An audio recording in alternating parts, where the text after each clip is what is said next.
Okay. I mean, I don't know quite what's going on. Okay, so we're being recorded. Everybody be on your best behavior. That's the only behavior we have. Julie. Oh, it's been a long time. I've been on my best behavior. Yeah. Yeah. Julie, can you drop from the computer, or Jasmine, can you just delete that one because she's in twice? Yeah, Yeah, The Point to World Bank one.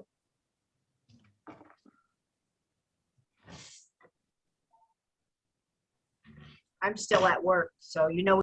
Yeah. There Hi, we go. Joy. You have to turn on your audio. We can't hear you.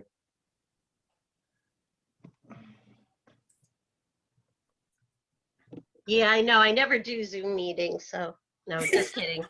Third one today. I think I've been on 2 with you today. Yes, yes, we have. We have.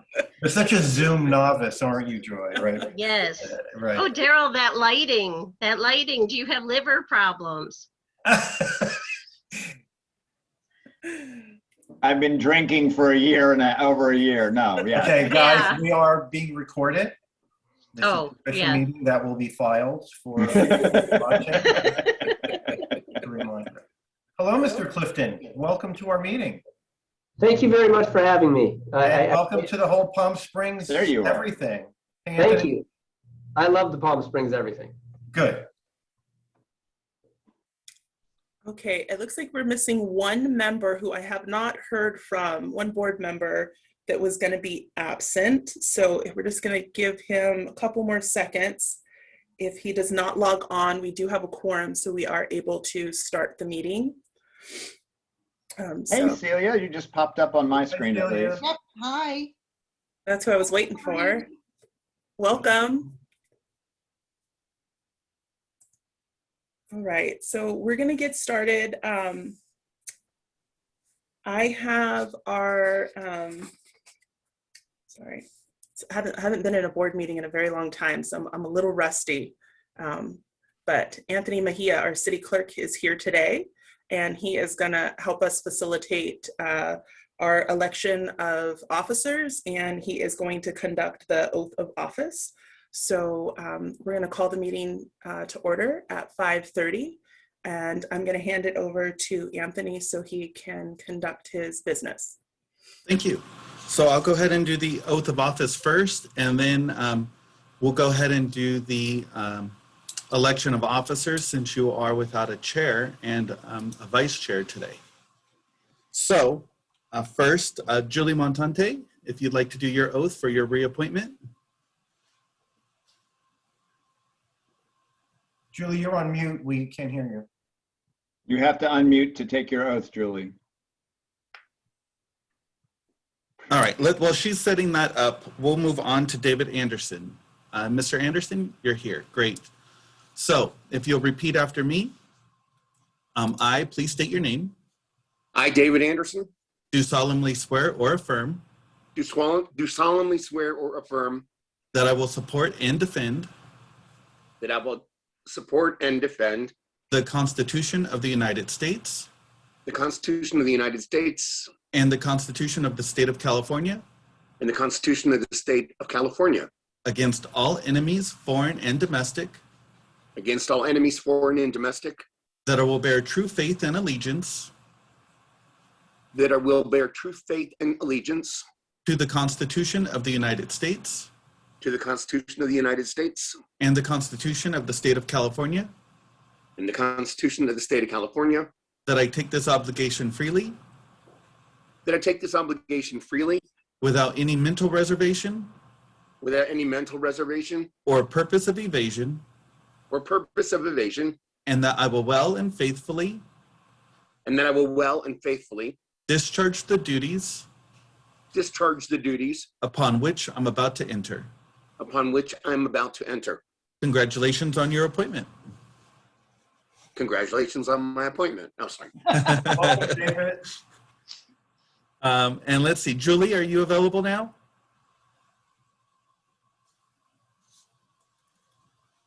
Julie Montante? She is in. I just let her back in. Let's see, connecting to audio. Julie, say Julie, hi. can you hear us okay?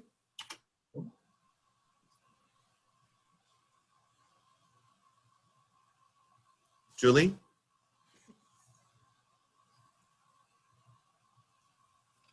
Okay, Julie, can you talk? You can't hear us. No. We can't hear you.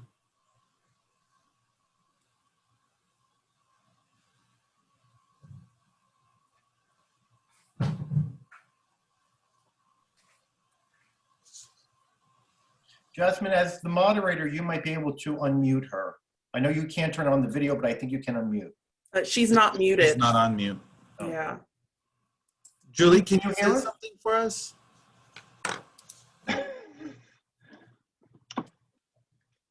Tap your head if you can hear us, Julie. Okay. No clue. Okay.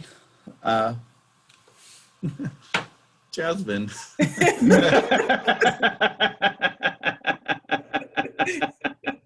Well, we It's the can't. way the day's been going. Yeah, we can't vote until Julie. can Welcome connect to the us. full moon. Exactly, exactly.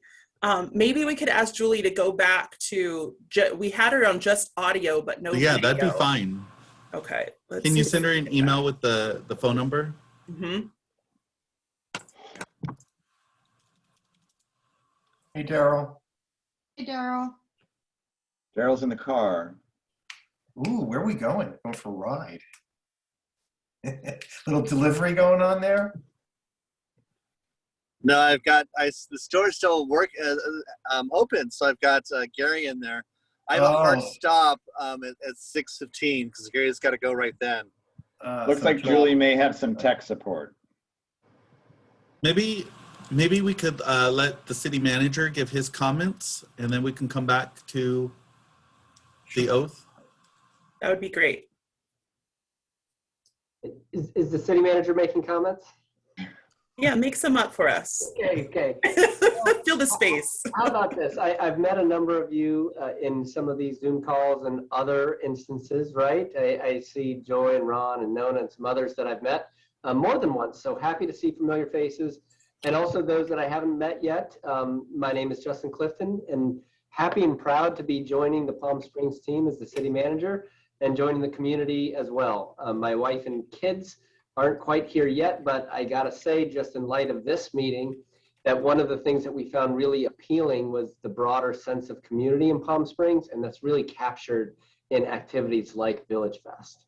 So don't tell anybody who's maybe got a different opinion, but I hope we bring it back kind of soon. Safely, of course, but that sense of camaraderie and seeing people and meeting people, to see vendors outside and the like, I just think that's so much fun. So we really look forward to seeing that whenever it's appropriate to happen. In the meantime, let me just say that I'm here to serve and here to help. So please let me know what I can do to better assist you, to work with our team to make sure you're getting everything you need, both in your capacity here, but also just as citizens that need things from your local government. So happy to listen in. I'll stay on the call today because I'm really curious where the conversation goes. And if you have questions of me along the way, just ask. Thank you. Thank you. Julie was holding up a hostage sign that I couldn't read. Did anybody else get to read it?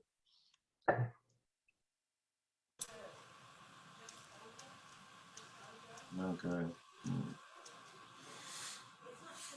I sent her the phone number so she could just call in. Let me try calling her. I'm going to call her and let her know that. Let me try that. Could we go to the next person to take their oath? And that's it. It's That was just those two. It's just those two, Okay. and then the election of officers.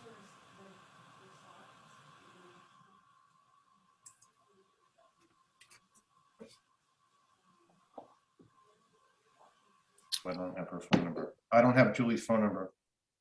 Hold, please.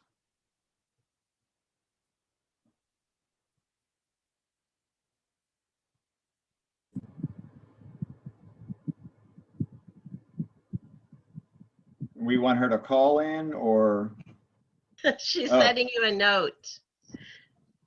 Something. Julie, that is being broadcast to everyone. It's something 504777. We can- 250 is her phone. She's sending you her phone number. Hold on, I'll try her then. 767-250. What was it? 250, go ahead. Oh, you 4577. want me to tell you? I think this is it. 4577. I don't remember.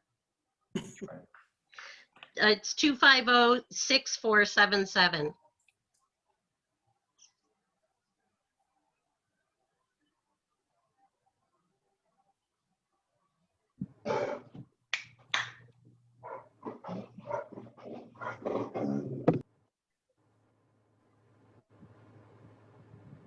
She's going to voicemail because she's using her phone, so that didn't work.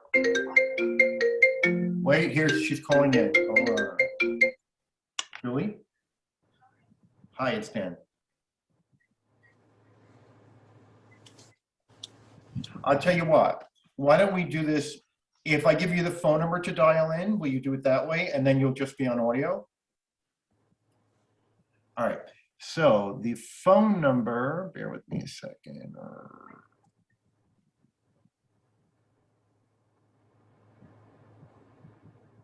Why don't you try on the computer then? Go ahead, do that. Yeah. She will, okay. Bye. Jasmine, they're gonna come in through the computer and she said to please let her in to the call that way. I think the computer says 420 bank, I'm not sure. Okay. Now it's saying unable to rejoin this meeting. Jasmine, I tried to FaceTime her and it comes up no internet connection. So she's You know what it probably, is? Yeah. You're not probably getting in a a good place where signal she's there, not gonna so be why able don't to you just connect dial in? I'm gonna give you the phone number. Is she on Verizon? So it's 669-900-6833. And then when it asks you for the meeting ID, 821.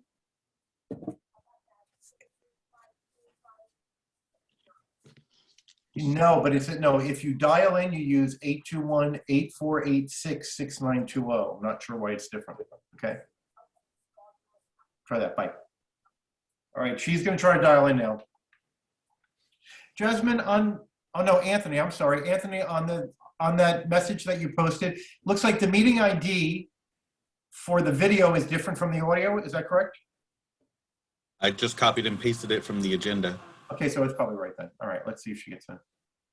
Jasmine, you have to just keep an eye out for if she's trying to get in via audio. It'll say audio people trying to join. Will do.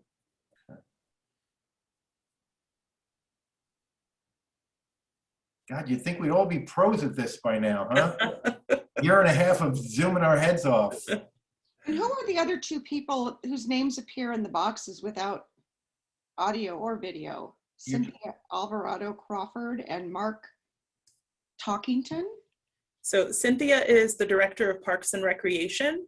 So she oversees the Office of Special Events and including VillageFest. Okay. Is she on the call? She is, yes. Okay. And who is Mark? I believe Mark is just the public who's standing in at the meeting.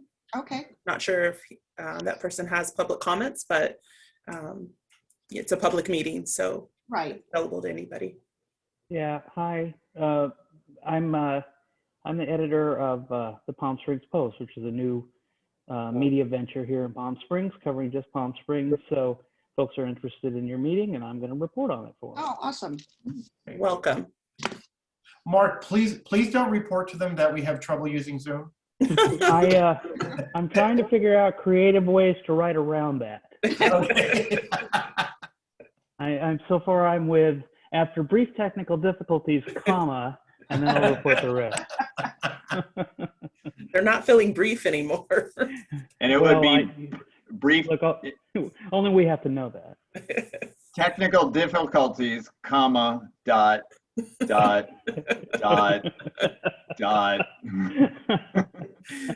hopefully their next meeting goes better. Or shouldn't she be in now? Just I don't see her. Well, you know, I'll leave it to the board. The board, you can move forward with your election of officers. You do have a quorum. All right, then I would think we should move on. Okay. So since you don't have a current chair, I'll go ahead and open the floor for nominations of the chair. Okay. Anyone would like to make a nomination? I Daniel? would. Sorry? I saw Daniel first. Who would you Okay. like to nominate? I would like to nominate Daryl Flick as chair. I would like to second that. Yeah, that's what I was saying too. Wonderful. So we have That was a nomination and a vote at the same time. Yeah. We have a nomination and a second. Are there any other nominations for the position of chair? Okay, seeing none, can we take a vote for the appointment of, I'm sorry, how do I pronounce your last name? Flick. Daniel? Daryl. Canella. Oh, Daryl, I'm sorry, Daryl Flick. So for the nomination of Daryl Flick as chair, all those in favor, please say aye. Aye. Aye. Aye. Any opposed? Seeing none, Mr. Flick, you are now the chair. Thank you, lucky me. And now, if you'd like, I can do the nominations for vice chair as well. If you would, please. Thank you. Anybody to nominate for vice chair? Cecilia Garten? I nominate Dan Ganella. I'll second it. Great. And any other nominations for vice chair? Seeing none, nominations are closed, and I'll take a vote for the appointment of Daniel Ganella to the position of vice chair. All those in favor say aye. Aye. Aye. Any opposed? Seeing none, motion passes. And congratulations, sir. You are now the vice chair. Thank you. Okay, so that. Oh, I see Julie out in the fresh air. Julie, can you hear us? And she's connecting to audio. That's a good sign. Julie, can you hear us?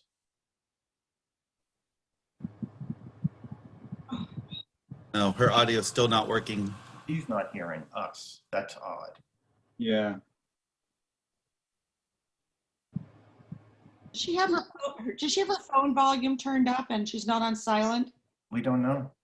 She's an earpiece girl too, which I'm wondering if it's like in the bottom of her purse or something. She might be on silent, or her audio might be turned way down. Well, Chair Flick, just so you know, you can continue with the normal course of business. I'm going to go ahead and disconnect, but congratulations on your appointment. If Julie is able to reconnect, she is already a sworn member, so she can participate, and we'll do her oath at another time. All right. Thank you, sir. Appreciate the help. Thank you. Thanks, All right, Anthony. bye-bye. Okay, that all being said,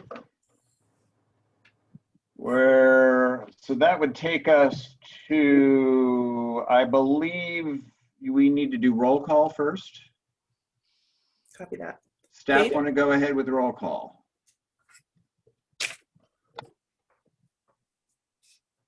Alrighty, we have Campbell, who is absent. Board Member Garton? Here. Board Member Flick? Here. Board Member Granella? Here. Board Member Montante is here, but we cannot hear her. Board Member Baum? Here. And Board Member Anderson? Here. And then Main Street, Joy Meredith. Here. We have a quorum. Thank you. Roll call, do we have any public comments?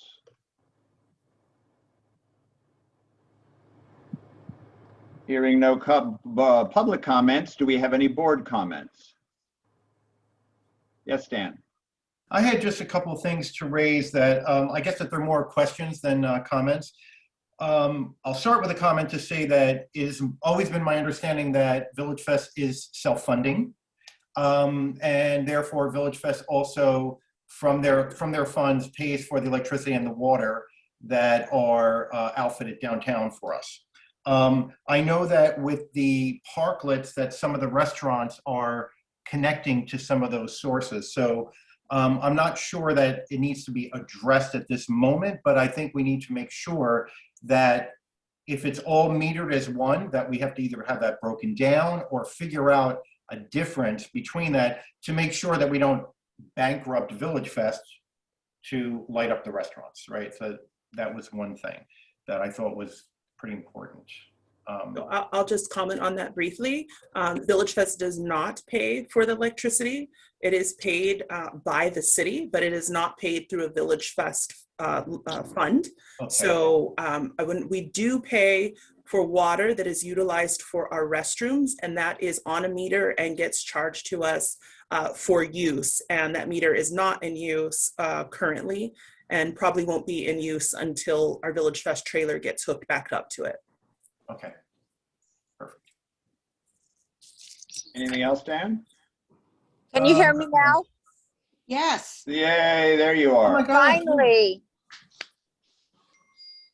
Okay, Dan, do you have anything else? No, that's it for me. Okay. Any other board members with comments? Sweet. Moving on. Motion to, do I hear a motion to accept the meetings from, oh my God. I have to look this one up. The minutes from February February 25th, 2020. I I move, make a motion, we accept the meetings. I read them. I second. Okay, hold on one second. Okay. So we have the consent calendar. Oh, okay, sorry. So currently there as one, which is the acceptance of the agenda, and, Okay. and also includes the acceptance of our minutes from Wait. our meeting in February of 2020. However, we had two people who cannot vote on the meeting minutes because they were not in attendance, and that is Joy and Daniel Ganella. So it'd probably be best if we split them up so that we can vote on the agenda as a whole group today, and then we can vote on the minutes with the exclusion of Joy and Dan voting on And the David. Actually, David not. would, Jasmine, Yeah. I don't vote on the minutes. I'm a liaison and not a commissioner. Copy that. Thank you. And I think that's an error because I was in that meeting. Ooh, Okay, let us double check on that one. Sure. So let's just separate it right now. So we vote on the Okay. agenda, and then we'll come back to the minutes because we could check them. We could check the video during the meeting. Julie, I hate it. Please, we need you to mute that since you're out on the street, please. Oh, thanks, after I finally got you on. Trust I me. don't know. So let's go ahead and motion to approve the agenda. Make a motion to approve the agenda. A second. All in favor? May I make a suggestion? Is this the agenda or the This is today's agenda. the date is incorrect. It says 2020. Yep. Copy that. Thank you. Motion to accept the agenda with the edit of April 27th, 2021, not 2020. Mine says 2021. Okay, mine says 2020. Yeah, it says 2021 as the name of the file. However, on the first page of it in the big box, it says April 27th, 2020. Okay. Welcome back to the new world. Yeah, the tab is correct, but the header is wrong. So at the top of the page, we have it correct, but on the agenda header next to the city seal, it's incorrect. Copy that. We can get that fixed. Thank you. Motion to approve with a correction. I move that we approve with the correction to the agenda. Second? I second. All in favor? Aye. Opposed? Any abstentions? Thank you. We will come back to the minutes. Is that correct, Jasmine? Correct. Okay, moving right along. Legislative actions. I believe we don't have any vendor applications at this time. Correct. All right, let's take a look at the new layout then. Okay. Probably for the past, I don't know, month and a half, 2 months, Faith and I have been trying to figure out some proposed layouts. Obviously, we are working with some challenges with the parklets downtown that do take up a good portion of what VillageFest layout would typically be. So we've spent a couple mornings and afternoons out measuring and trying to determine the best way to approach a reopening. So I'm going to provide you with I'll share my screen of a phase 1 layout proposal. So this proposal has gone before the special events planning team, who deals with a lot of the logistics in terms of street closures, management of traffic flow. The engineering department has looked at it to ensure that we can maintain a healthy flow of traffic around the event. And police and fire have looked at it in terms of safety, and they believe that they can provide a safe space with the proposed layout.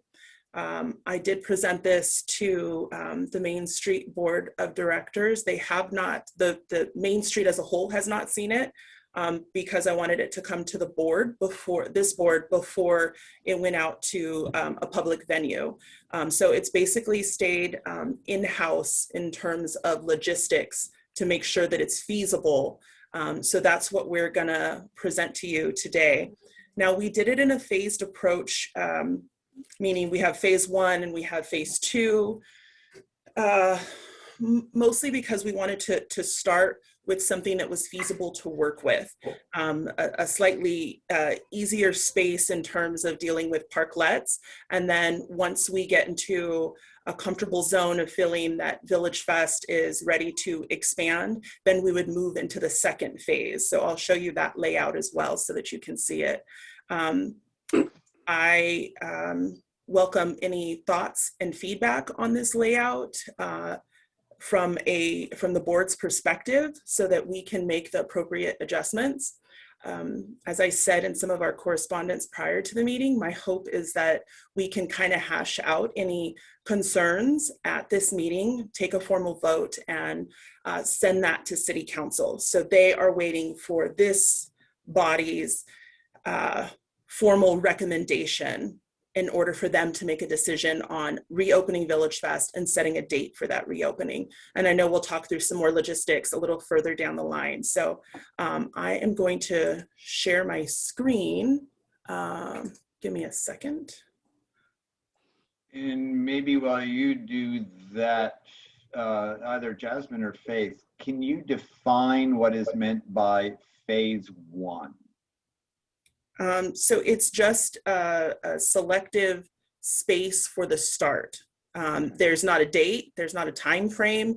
It will be up to this board's discretion when that time, when you feel that time is appropriate for us to extend into the phase 2. It's just allowing us a space to start. Okay. We didn't want to do too much too quickly and then have our ability to hold the event kind of rescinded. So we're starting with something that is from a staff level approachable and doable. And then once we feel we're in a comfortable space, then we're going to extend. Okay. Starting point. Yes.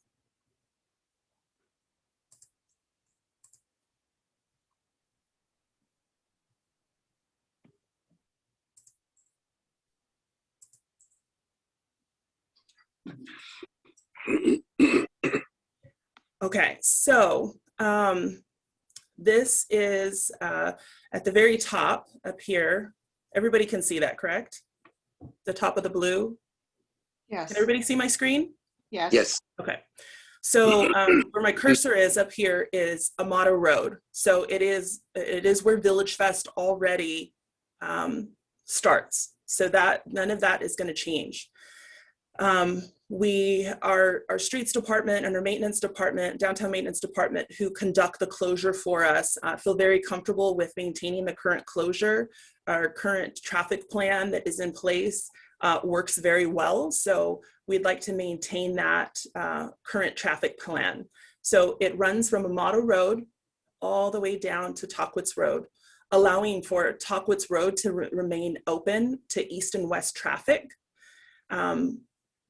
Faith and I decided that we would incorporate Museum Way, which is a street that we don't normally use. We do close it off.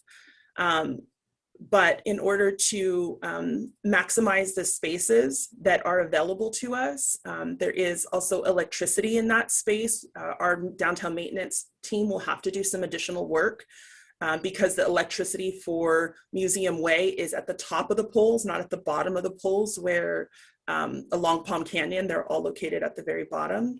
So it's easier access to our vendors, but the downtown maintenance team is willing to add additional extension cords that will come down so our vendors can plug into that area. It is a very narrow street. So we would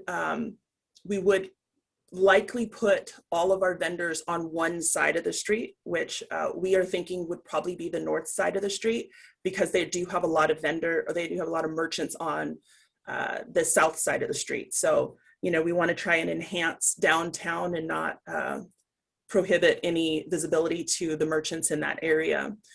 Normally, using side streets are not easy to deal with. In terms of getting vendors in it, when people are at VillageFest or any event, you can probably think of yourself attending an event, you tend to walk down the main thoroughway, and using side streets tend to, those vendors don't get as much foot traffic. So we deal with a lot of vendors and complaints about not getting as much foot traffic. However, we feel that the added benefit of Maryland being at the end of the street, where you can see the M, is going to be an exciting attraction that will draw a great deal of foot traffic back and forth, thus creating a lot of foot traffic for those particular vendors in that area. So we believe that adding those additional spaces will create some great space for vendors, and also you know, just enhance the visibility for the merchants that are in that area as well. The red zones. I'm sorry. Go ahead. Is that the street that we had the Halloween stage and other related kids events? Absolutely. Yes. Okay. So we've utilized it for special events, but we have not put vendors in it before.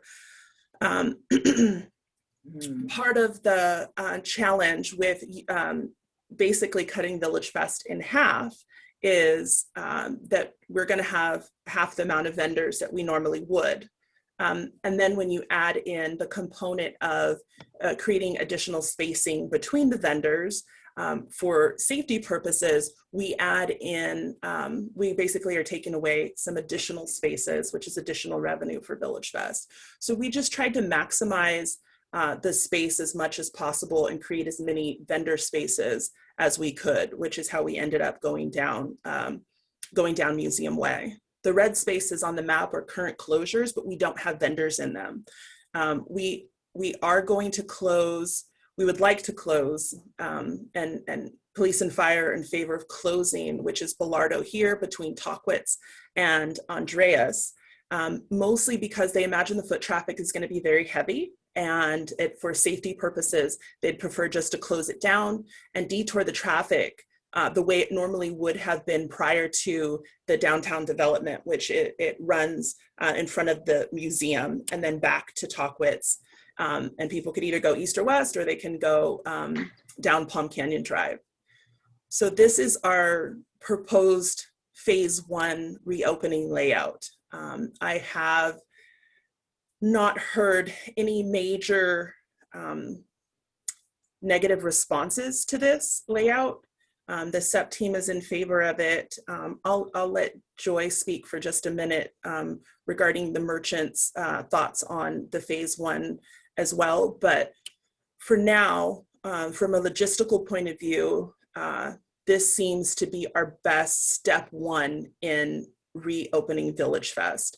There are no parklets in this area. Some of the restaurants have extended further onto the sidewalk, but we won't have to try and work around fire lanes with parklets out in the street, which is another reason we decided to start here in phase 1. So I'm going to give Joy a minute to just touch bases on the layout and get any feedback that she's received from merchants. And then we can talk about it as a group so I can answer any questions. Well, thank you, Jasmine. As far as the layout goes, really, there doesn't really seem to be any other option than this for right now. The parklets on the blocks to the south just make it kind of impossible to be able to have this event over there. So this seemed to be the only solution, and everybody that I have spoken to, and there have been quite a bit, we have a Palm Springs retailers group on Facebook, and then plus with the merchant meetings and board meetings and such, this seemed to be the only answer. So so we support this particular element 100%. Thank you, Joy. So can I get any thoughts, comments, questions regarding a phase 1 layout? Dan? Yeah, Jasmine, approximately how many vendors will that space allow with the 6 feet apart and so forth? Great question.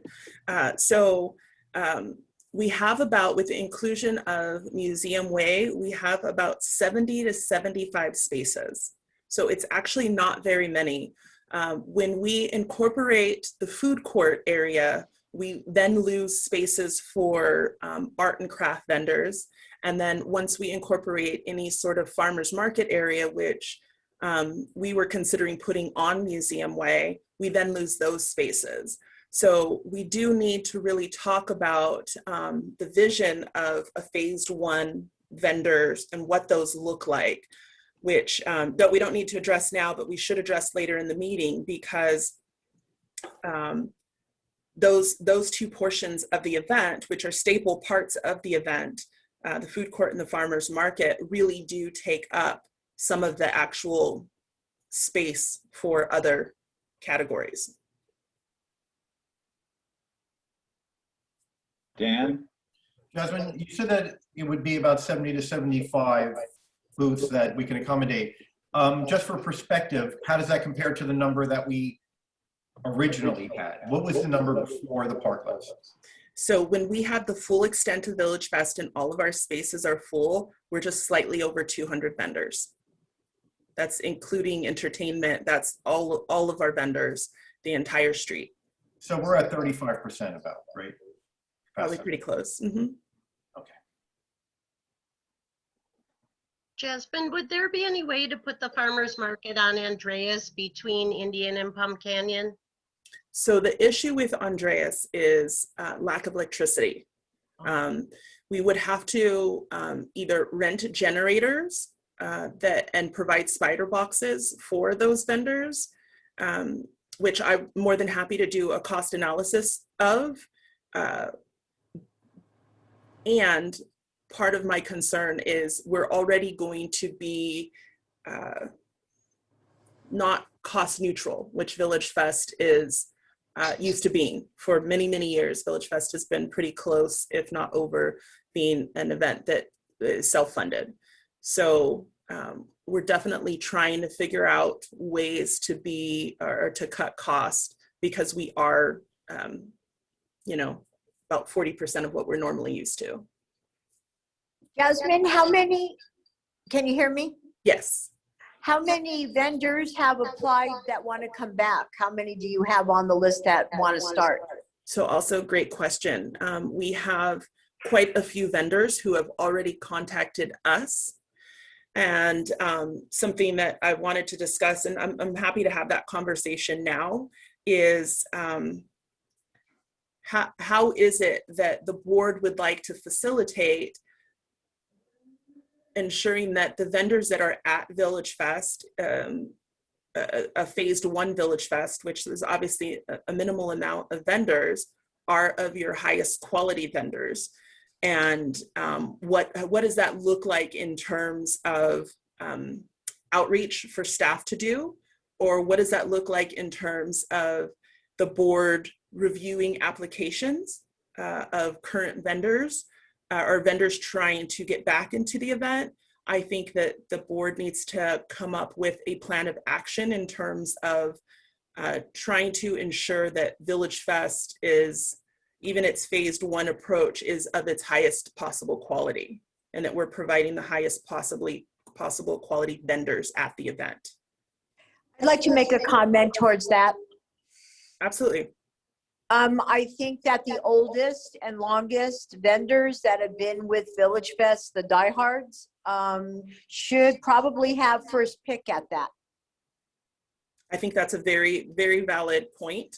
And I would love for us to ensure that we do support our vendors who have some seniority and longevity with the event. I think that's important. And I think that there are going to have to be some additional qualifying markers that the board is going to have to consider before we can have just a plethora of vendors return to VillageFest. And then we have a waiting list of 100 vendors. And in order to maintain, a fair space, we don't want to just pick from the list of 100 and say that vendor, even though they may not have been the vendors who applied first and foremost. So it needs to definitely be unreproachable as to how this happens. How many, and I'm sorry, Dan, I know you had your hand up. How many food vendors have reached out to us as farmers market? Faith, can you answer that? How many farmers market vendors do we have on our list? We've had, most of the farmers have been reaching out since all the other events have been open, and they've actually been able to work the whole time. So most of the farmers, they've all reached out regularly. So that's about 20? No, not quite that many. No, there might be a dozen. So I have like 2 or 3 booths, so it looks like that it's a bit more. I would say maybe 15 or so. Okay.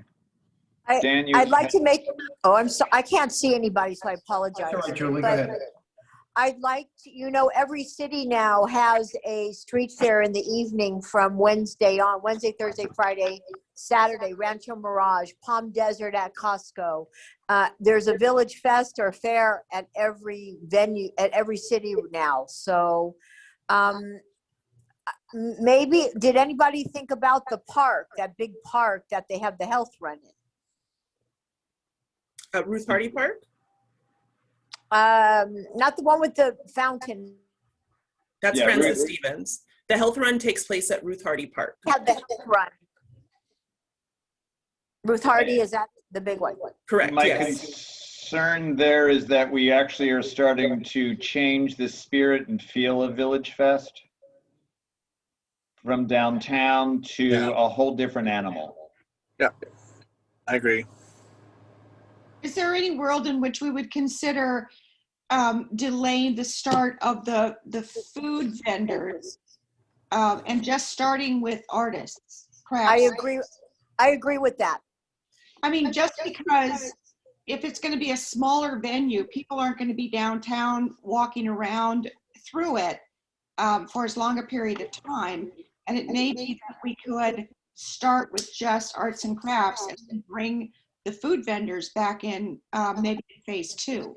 Well, that comes in under the, I think we can kind of jump down to that. Dan, you've had your hand up, but what were you going to say? So I was going to say that while I support what Julie suggested and Jasmine's sentiments on it as well, I think that, yes, that there needs to be some kind of loyalty to our long haulers, if you will. However, we have a lot of vendors that are somewhat redundant, right? We may have like I'm just going to throw something out there. I don't even know if this number is right. We might have like 20 vendors that do bracelets and earrings, okay? So what we want, if we're going to try to make this the highest quality we can, all at reduced capacity, we need to maintain a little bit of diversity. So I was going to recommend that if we already know everyone that wants to come back and we already have that list, that's great. If we only have the list of the people that called, I would say we need to reach out to all of the VillageFest vendors that were current at the time that we closed for the pandemic and just ask them, maybe survey them and ask them to come back with whether or not they want to come back and when and you know, how often they intend to be there. Because some of the vendors used to come once every 2 weeks, once a month, and then some of them would come all the time. So I think we need to look at that and make sure that we maintain, as you said, Daryl, like not change it into something totally different. We don't want it to be a street fair. We don't want it to be College of the Desert. We don't want to be selling tie-dye t-shirts and, you know, inexpensive leather belts. It is an arts and crafts fair, and we need to keep with that spirit, if you will. So maybe going through that and looking at it and seeing where we have redundancies and trying to maintain diversity as well at the same time, it's going to put us in an awkward position to pick between this jewelry vendor and this jewelry vendor, or this hamburger vendor and this hamburger vendor. But I still think we need to do something of that. So my one question, I guess, to staff, and this is just sort of that brainstorming thing, before we get into some of the guidelines, because I think some of the guidelines may answer some of these other side questions and thoughts. If we were to say, delineate, yes, farmer's market, no farmer's market, and that on the side street, which then would make Palm Canyon a straight shot, how much of a nightmare would it be with, say, break it down into, and I'm just grabbing at numbers, five vendors with seniority from each category. City call. I'll call them when I'm done. Well, we also have to factor in that when and if this starts to open, we're in the hot months when people generally, fewer vendors tend to be on the street anyway. Yep. So we need to know how many vendors would come back during the summer. Because there's always the summer recess, as it were. Exactly. Well, if I could add something real quick.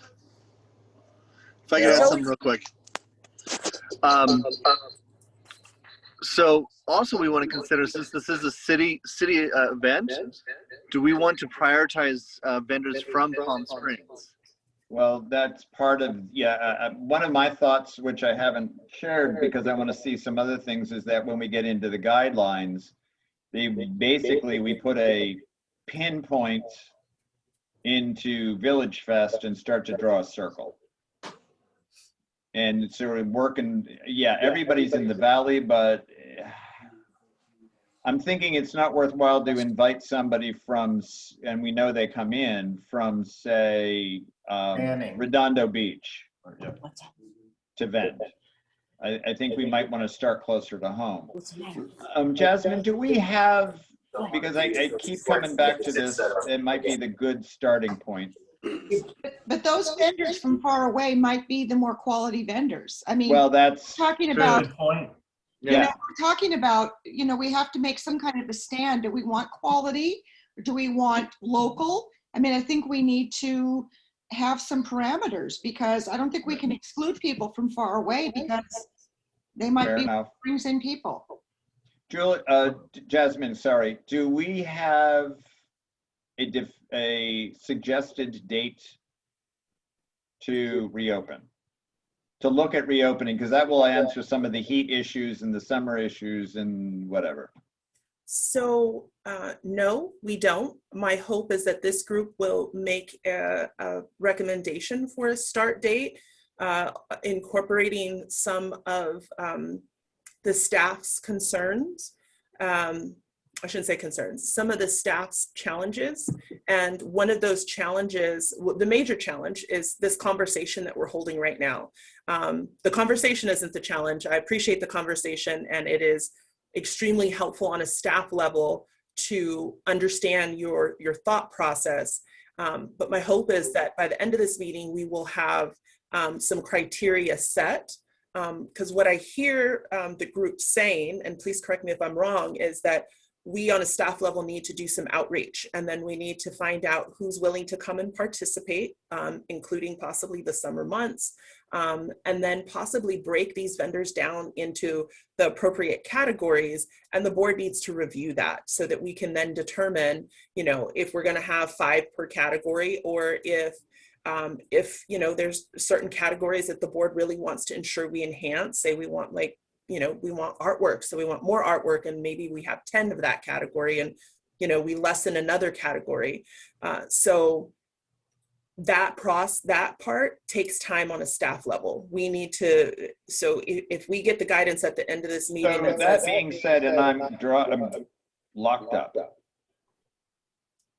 Say that again, Daryl? There we go. My computer froze. So I'm just grabbing at straws again. So 1, 2, 3, 4, 5 weeks from today is June 1st. What would be, in a perfect world, Jasmine, and I know there's many variables, what would be the barest lead time to pull this out of a hat? So we have to factor in that we need to write a staff report from this, ideally from this meeting that's going to go to City Council. It will not make it their first meeting in May, which is going to be May the 6th. Their next meeting would be May 20th. That would be my ideal date, that it goes before City Council and that they would accept this board's recommendations for reopening. And then I do know that it would be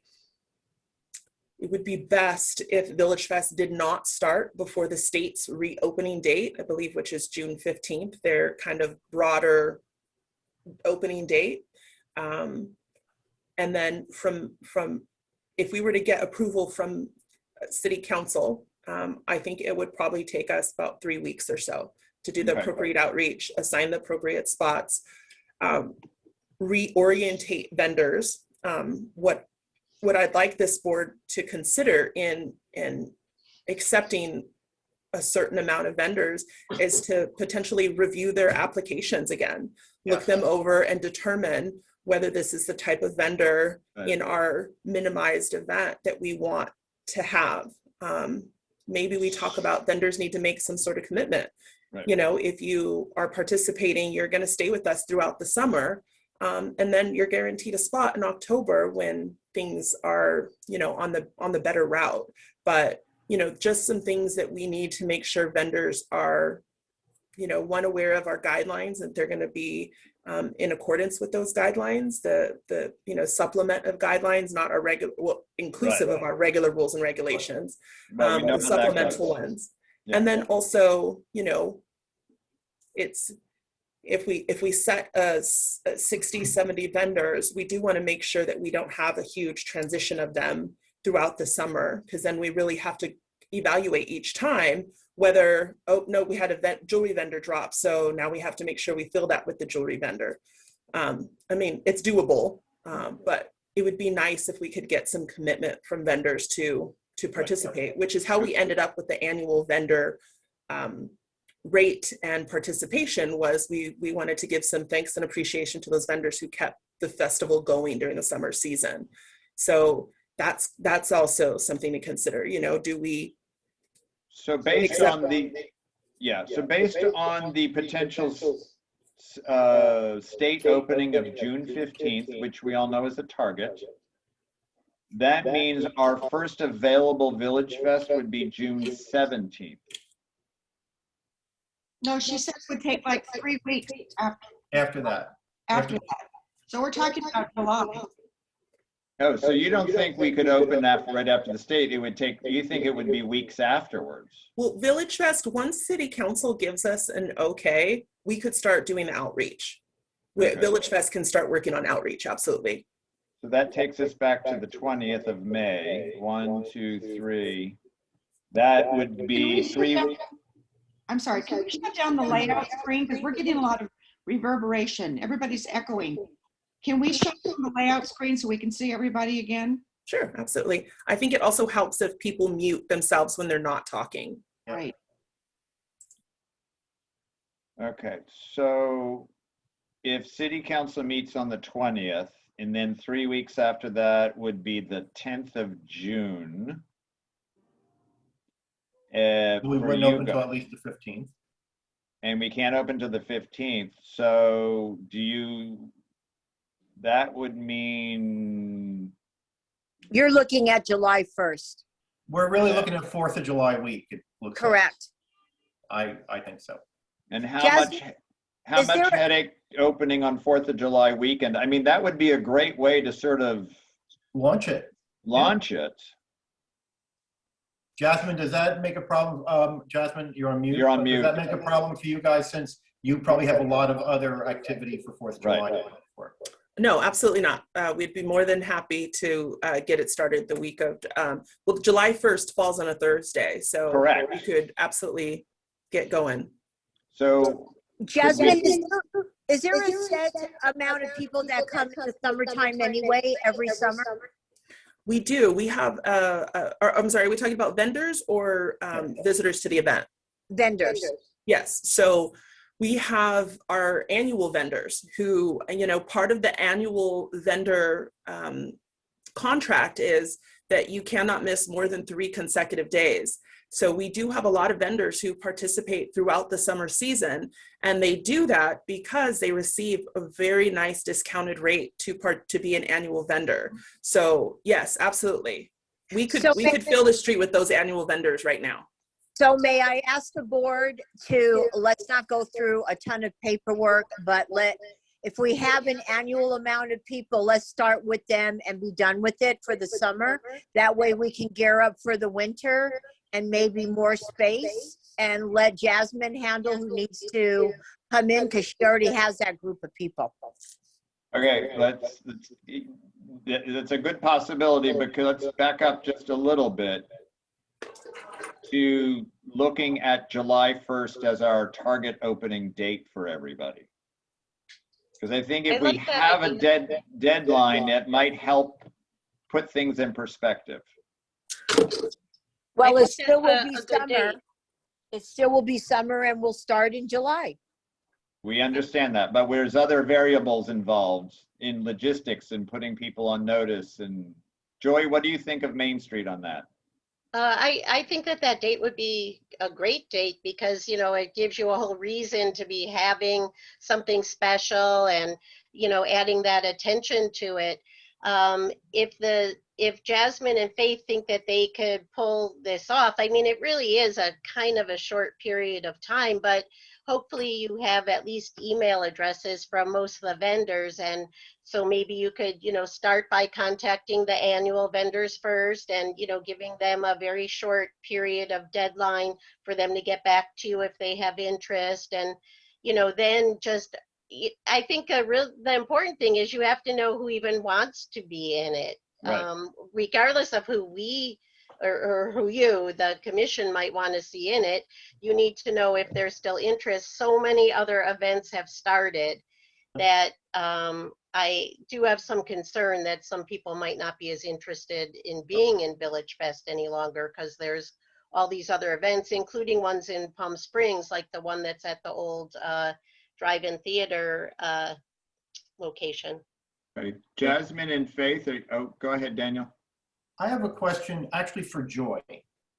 I even shudder to pose this question, so please don't take it the wrong way, but in phase 1, how would downtown merchants feel if we eliminated the downtown merchants from having booths in phase 1, since they could have their stores open during that time anyway, and just focus on our external vendors just for the first phase? Would that be frowned upon? Do you think it would be acceptable? Just a thought here to bring us again back down to that percentage that we need to fit into and reduce capacity. Joey, do you mind if I speak to that? I was going to say, I think Daryl could speak to it because he is a downtown merchant. Oh, that's true. Sorry, Daryl. I had totally That's forgotten. right. So we're with our new store. We're more than likely not going to be able to rejoin VillageFest. So I actually I'm a neutral voice on this. But as a downtown vendor merchant, and if we were to have it, if we were going to rejoin, I would be pretty miffed. it's not. I think that the people in Palm Springs need to be the focus. That's why I was saying local artists first, branch out from that. But two, I can't remember whose point. I think it was Julie's point. We may not have enough to even, it's like to fill the 70. We got to figure out if we can fill the 70 booths first. So I would prioritize, of course, people in Palm Springs first, people in downtown, and again to Julie's viewpoint.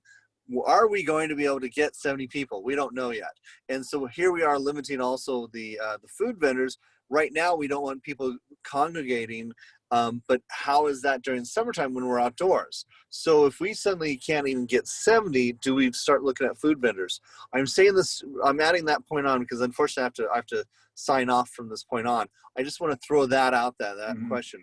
I think it's more important that we get the 70, and that might be a hybrid. That might be some of the food vendors, who knows? Okay, back to Jasmine and Faith, if I can. Is July 1st, bye, thank you, Daryl. Thank you. Jasmine and Faith, is July 1st a comfortable and doable target where you're not like weeping under your desk?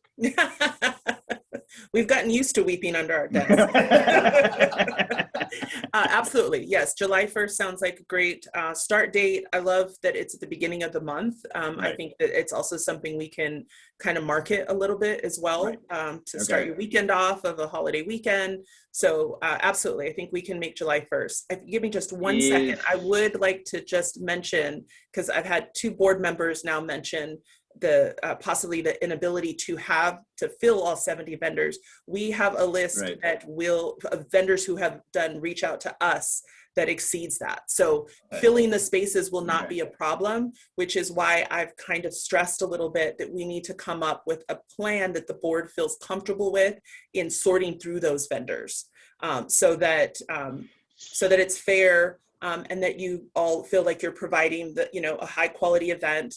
And whatever mechanism that we use, whether it's, we start in Palm Springs and we work our way out, in terms of that, I would love to have a program in place so that once City Council says, we approve this recommendation from the VillageFest board, Faith and I can work within those guidelines that you've provided to do that sort of outreach based on those guidelines.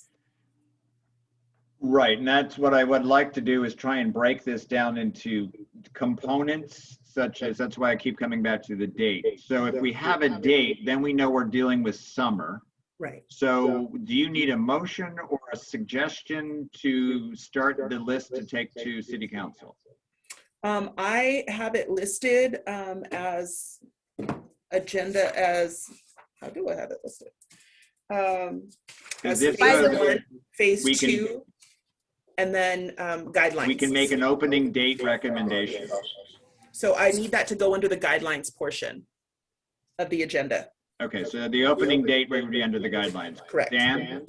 I think we also need a contingency, because I don't know if you've read Jeff Corr's post. I think it was from today. Apparently, we've gone up 1,000-fold in our viral count in the wastewater in a week for some odd reason, right? But that being said, ignore that. That's what made me think of this.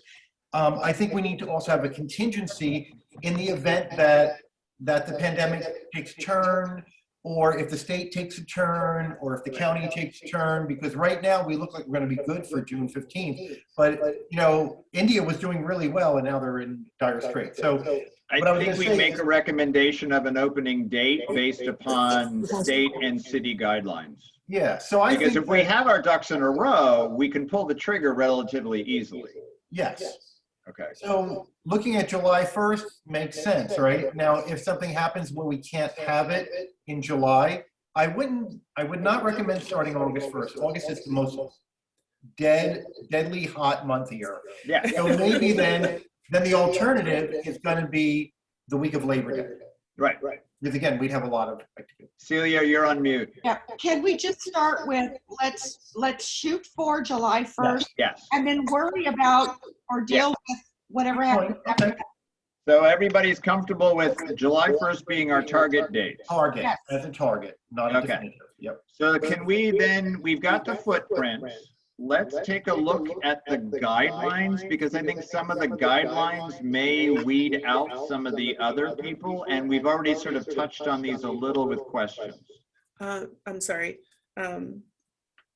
Can I get a formal vote on the phase 1? Oh, that's what I was asking before. Okay. Can I hear a motion to accept July 1st as the VillageFest board recommendation to present to City Council pursuant state and city laws? I think we're also talking about accepting the phase 1 plan, the layout. Yes. Oh, you want the footprint first? Okay. Yeah. My only thoughts on that is I have no objection to the footprint. I'm just thinking of Museum Way as the farmer's market. Okay. So I'm very good with all of that.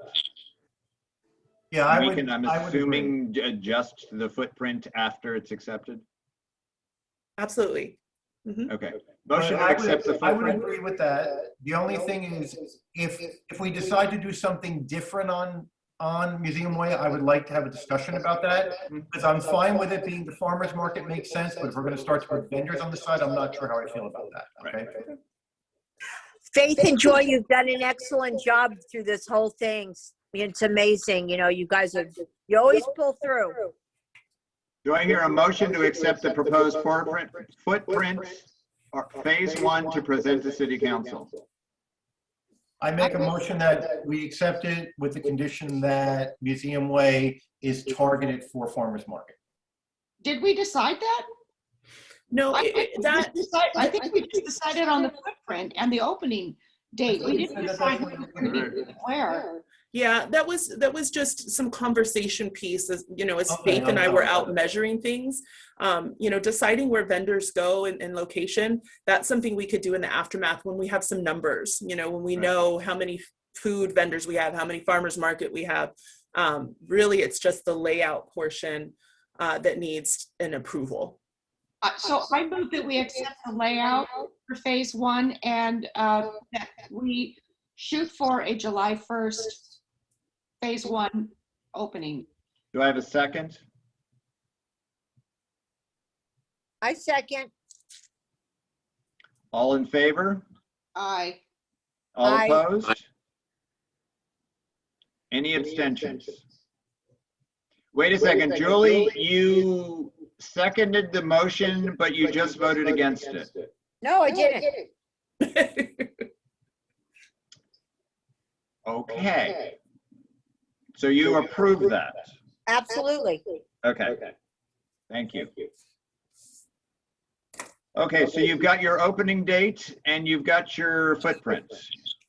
You ready for the next can of worms?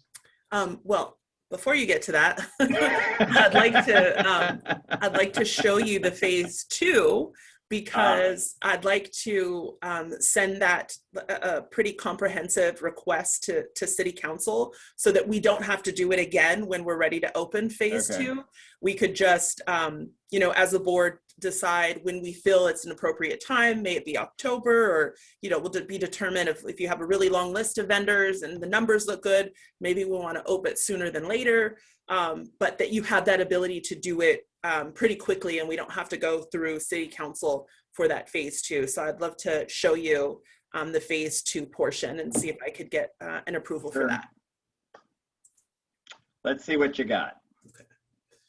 Okay, so phase 2 is at the top up here of the screen is Tockwitz Canyon. So we have now incorporated the closure of a portion of closure VillageFest that was part of VillageFest prior to.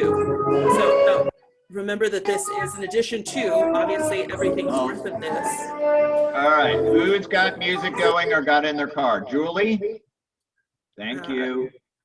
So everything north of this will already have been closed. This is portion here of Tockwitz runs from Indian to right outside of the Rowan Valley, which we leave open for them. And then Palm Canyon Drive all the way down to Barristo, which is already the footprint of VillageFest. This street has a lot of parklets.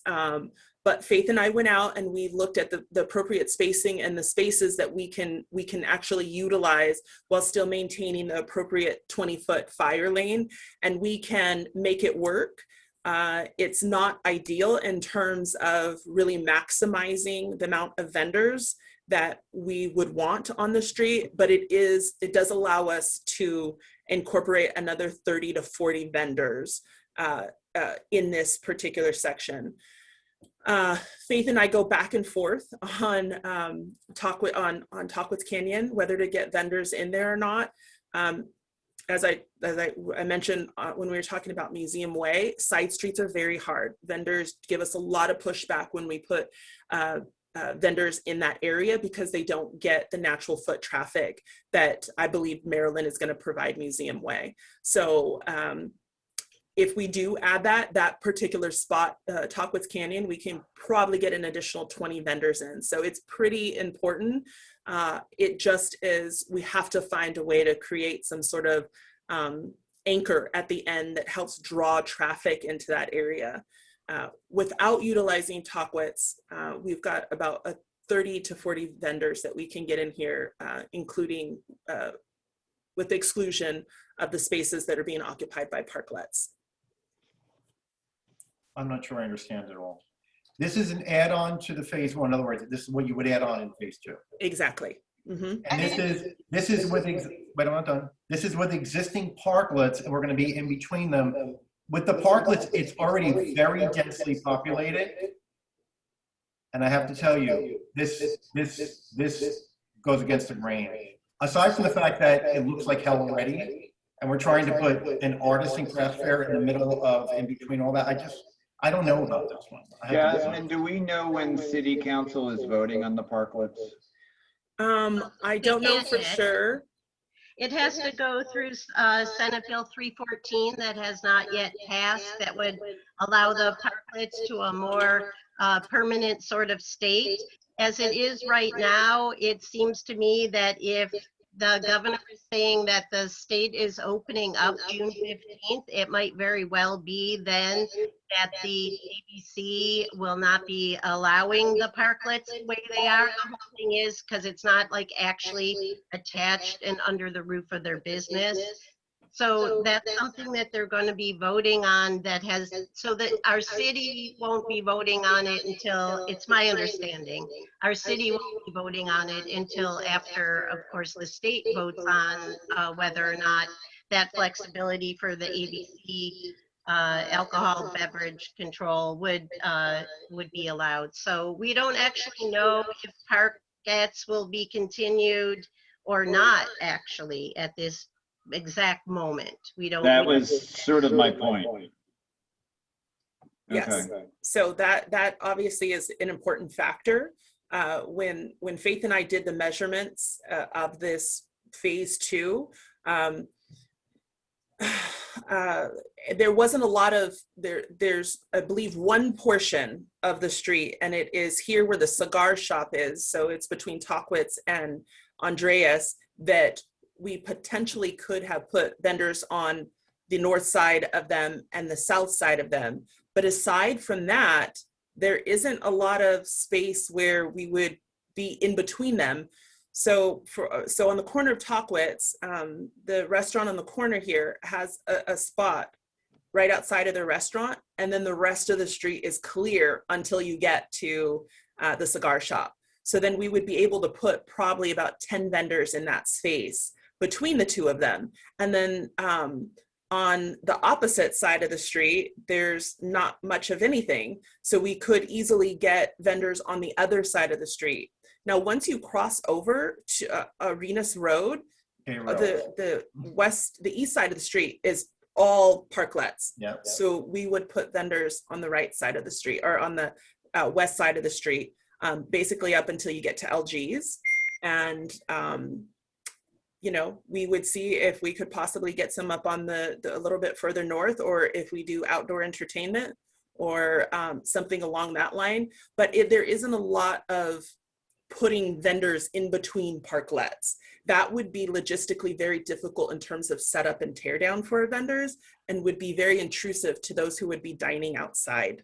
So in order to be good neighbors to our restaurants, we would be as amenable as possible to, our vendors trying to set up. It's not ideal, absolutely not. But it is working within the confines of the parklets that are currently out there. And I see Justin just sent a message to everyone that they're trying to have a discussion on May 27th about this. Celia, you've had your hand up. Yeah, I wonder, so Jasmine, does this phase 2 include using Museum Way in the same way that phase 1 did? Using Museum Way? Yes. Phase 1, you were talking about going down Museum Way to almost where the museum or Maryland statue is. Would this phase 2 also be using Museum Way? Right. So phase 2 is basically in addition to phase 1. Oh, I see. Yeah. So we would open phase 1, and then, maybe our numbers are looking really good in September. And, we on a staff level have a list of 60 vendors who are willing and ready to come back. We bring that to you and you say, all right, let's go with phase 2. And then we open phase 2 in addition to phase 1. Thank you. And thank you, Justin, for adding that information in. So can we, for Joy? phase 2? Sorry, Celia. No, I'm saying, are we ready to take a vote on this foot? I'd like to add something, please. Yeah. David.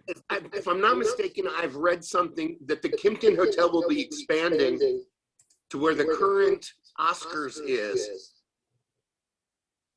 That whole section of the street of Tockwitz will be under construction as soon as possible. Joy, do you know anything Heard about that? that has been approved by anybody? I just know it's. Yeah. Because I think there's going to be quite a fight ahead to turn Oscars into a hotel. I thought that was in the city council meeting on the agenda this week. Mr. Clifton, am I mistaken?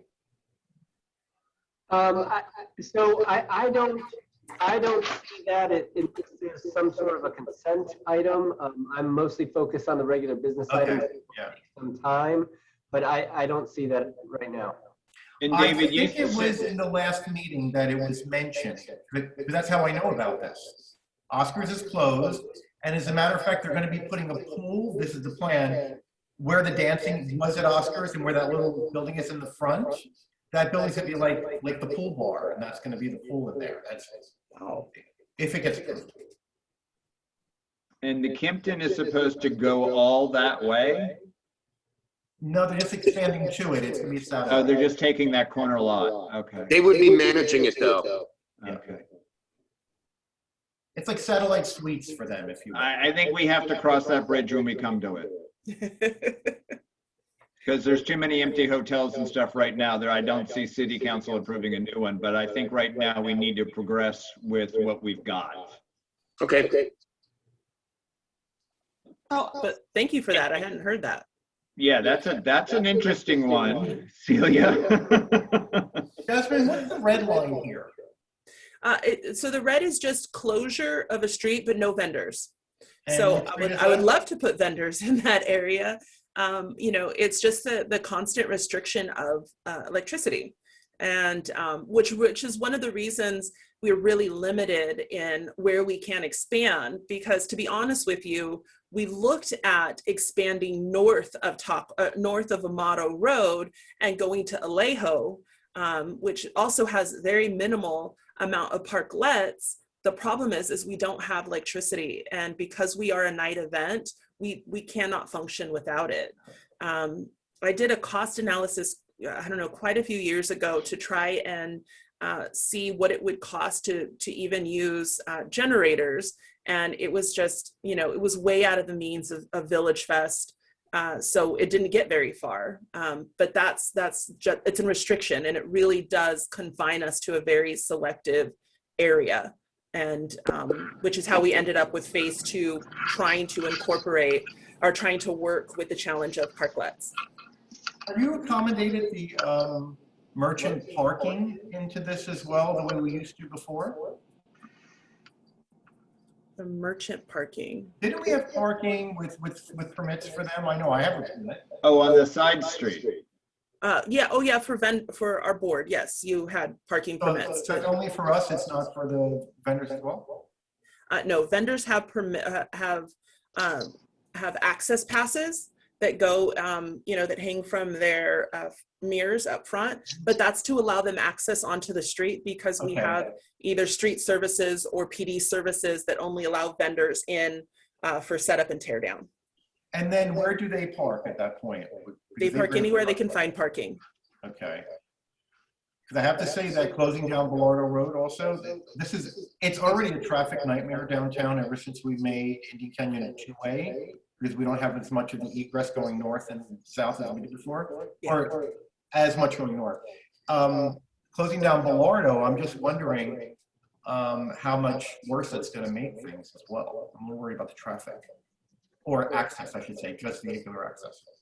Yeah, so obviously, we have a fantastic engineering department, which I'm so appreciative most of the time because they do help me create traffic plans for all city events. So I've worked with them on this particular traffic plan, and we met last week to try and actually do the traffic plan, finalize it, and they are very comfortable with the detour of sending them down in front of the museum and back around, which, to be honest with you, was our traffic plan for many, many years before Bellardo became a through street and we did that downtown development. There is backup, there's always backup, but yeah, they feel pretty comfortable with the traffic plan that we've developed. Any other questions? And the turnaround for La Plaza? So my hope is that by the time we open the phase 2, the bollards in that area will be working so that it's less intrusive.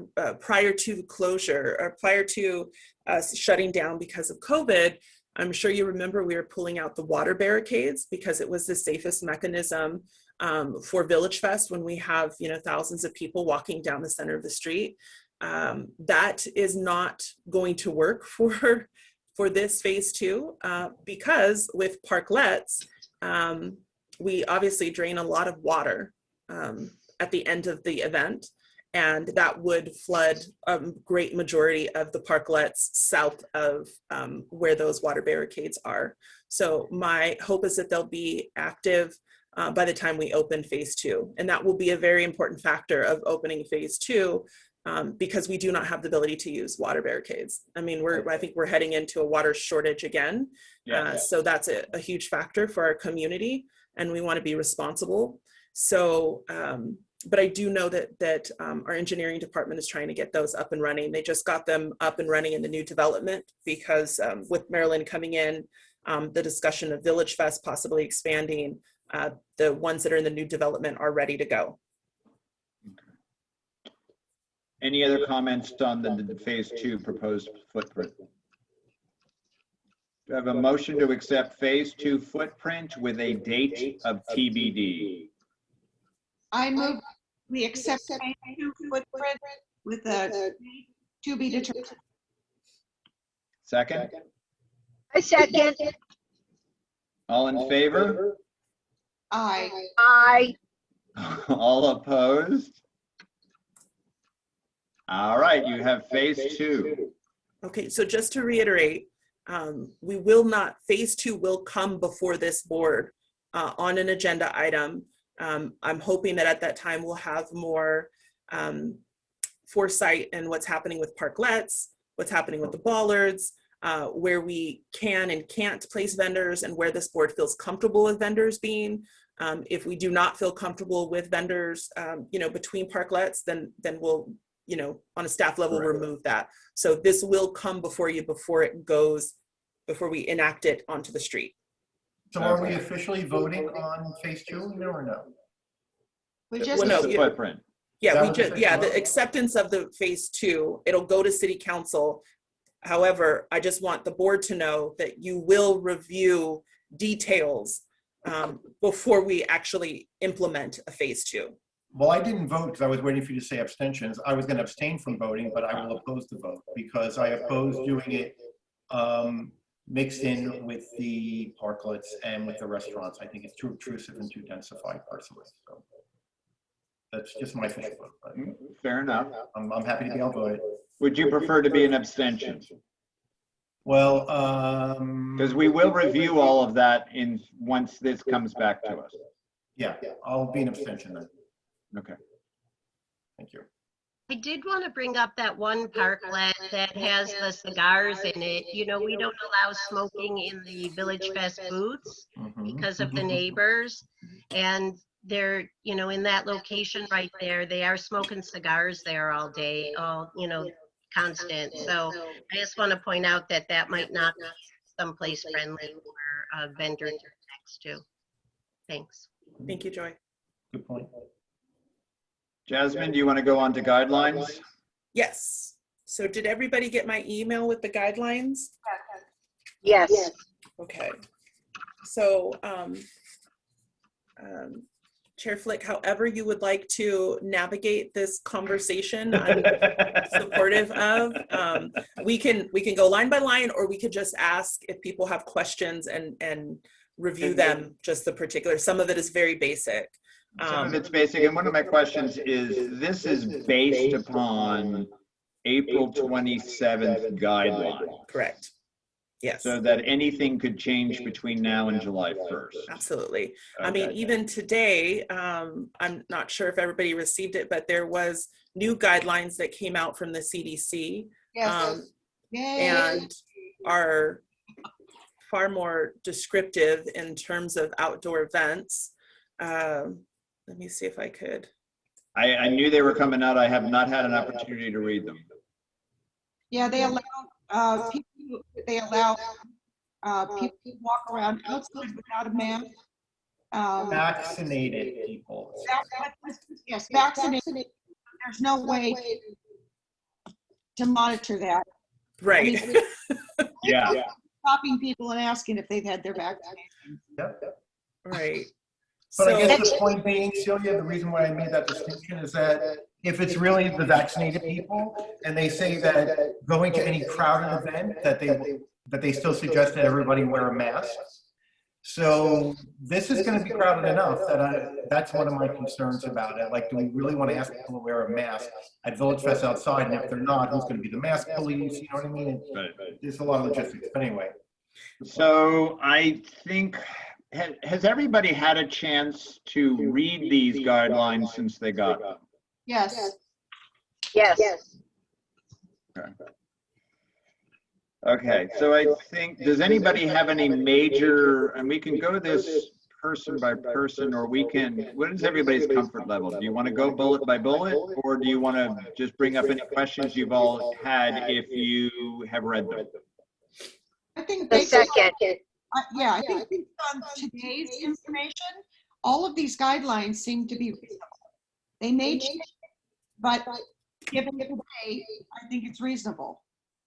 The only one that I really questioned, or that I wanted to bring up, because I think that you did a fabulous job with this in a very short amount of time. So thank you. But it looks like it says there that the only food that would be allowed would be packaged. Did I read that wrong, or is that what you're saying? So there would not be any food booths? no, that wasn't the intent. Okay, so I think we might be on 1, 2, 3, 4. 5 on Is the it 4 vendor down guidelines. under vendor guidelines? I'm sorry, I don't have it. I had it on my computer, but now So I'm on. the bullet point is sampling, comma, food prepared at the market, comma, other non-essential services should be excluded. It's the one before that, Daryl. Yeah. Farmers and producers will bag all food items. Customers may not touch products for sale.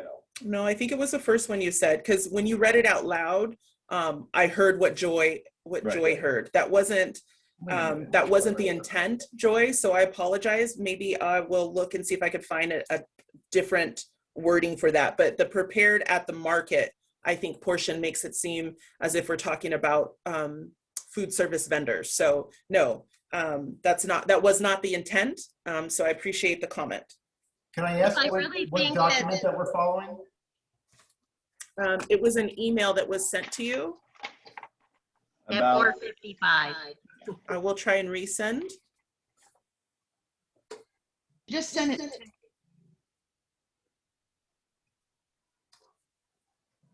Just, you know, the I got it. portion of Village Fest is so very popular. And the block that you're going to be on is seriously lacking in food. I mean, there are a few restaurants, but it's not like some of the other blocks. So I just hope that we will get some food back there. And I think food is sort of the theme and fun. I know lots of people, myself included, who go to Village Fest on It's a Thursday draw. nights, and that becomes dinner, and you may be in the food court or something, but you're eating and then wandering about and go get your big gooey cookie or something like that. So my concern is excluding food will exclude some of the thoughts, like the caramel corn people. That's classic fare, street fare. Well, so I think we need to be careful on that. And we all know that food vendors are always such a fun topic of conversation. So true. Your last bullet point under vendor guidelines, contactless payment is required, suggested for all vendors. Can you elaborate? Yes, absolutely. So a lot of guidelines for markets are requiring, I shouldn't even say just markets. I know the convention center is going towards that way. I think it's just kind of a way of the least amount of exchange of dollars. So I originally had required listed, and then I've had some feedback both in-house and from some stakeholders who are suggesting that maybe we make it a suggestion and not necessarily a requirement. But contactless payment means, you know, using Apple Pay, using sometimes you could use the tabs, you know, on your credit card, and just really encouraging or requiring our vendors to invest in a way of avoiding use of actual dollars on site. So I put the slash in there because I was hoping that the board would have a discussion on how they felt about it. We have had an in-house discussion regarding entertainment, and most of our entertainment work for tips, and that really is an important factor in their participation. And how is it that we encourage them to continue to participate with us if we're saying that there are no tips, because we don't want cash flying around, which is obviously a very high germ carrying item. So I added the slash suggestion in today based on some feedback that I received, so that this board can review it and make a suggestion, or make not a suggestion, make a recommendation so that we can send that forward, whether it says required or suggested. Shouldn't we leave it up to the entertainer to decide whether, I mean, we could say, up to you whether you want to take the cash. Mm-hmm. I'm okay. Sorry, I know the museum, I'm working at the museum also.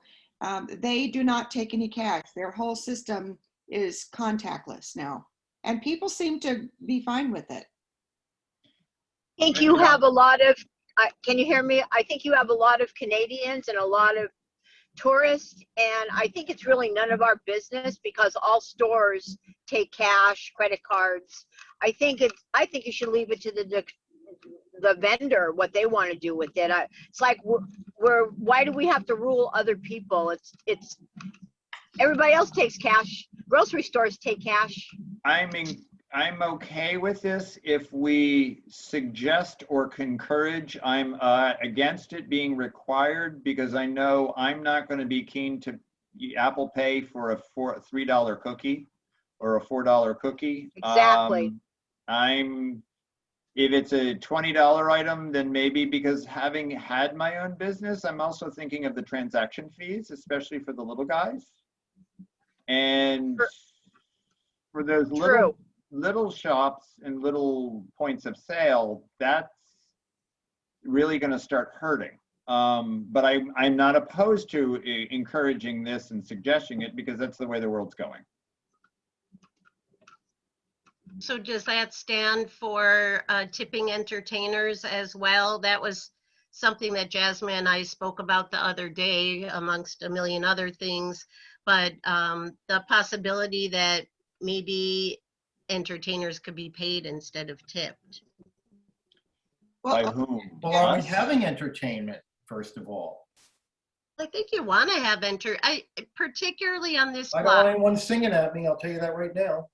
Say that again? I don't want anyone singing at me, that's for sure. I Well, mean, seriously, it's not safe. I don't know if I agree with that, with any entertainment at this point. of entertainment would probably be Entertainment is going to be on the council for either this Thursday or next Thursday for outdoor music and getting back. Board, we have to get back to the real world. That's for restaurants, Julie, and the pandemic is not over, so we're not even having that discussion now. I think But- we do. Go ahead, Dan. sorry. No, go ahead. I think we need to not get into such minutia on this. I think we're not banning cash on site. We're encouraging and suggesting that it's cashless or contactless, which is the going appropriate phrase. So I don't think we need to get too much on the cash point. And I see your point, Dan, on entertainment, but that's sort of a different topic. Yes, David. If we're saying that, why are we mandating masks if by June 15th, they may not be required anymore? Well, that's why these guidelines are only based upon today and for recommendation to city council, and they'll be amended as things are lifted. If the city of Palm Springs lifts the mask requirement, then we have to abide by that as well. Jasmine, how is this going to be, if just say that we move forward with these vendor guidelines, nothing has changed by July 1st. How will this be enforced? Who's going to be enforcing this? You know, taking temperatures,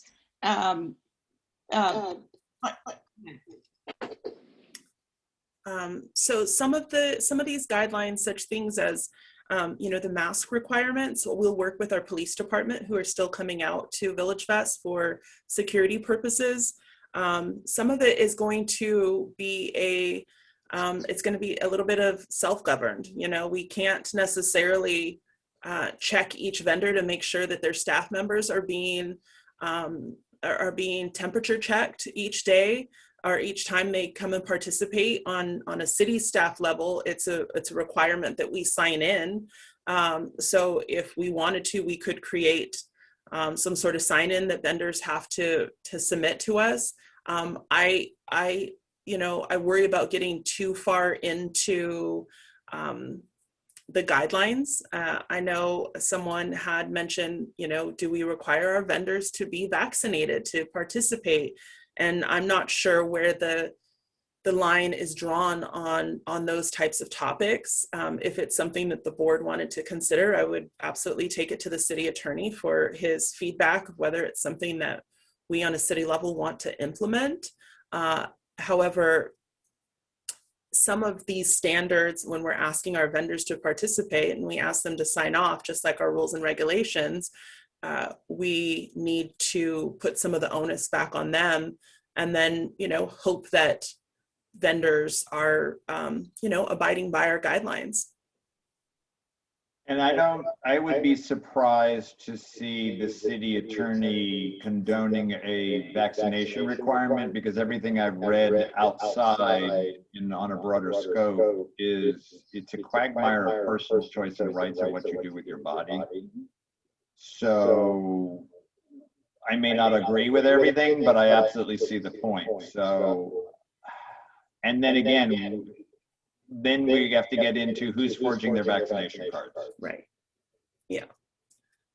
That's part of the concern is, and then you're asking, you know, staff level, which is, you know, Faith and I, to check that and, you know, decide whether we think something is forged. And it gets a little bit sticky in terms of trying to enforce something along those lines.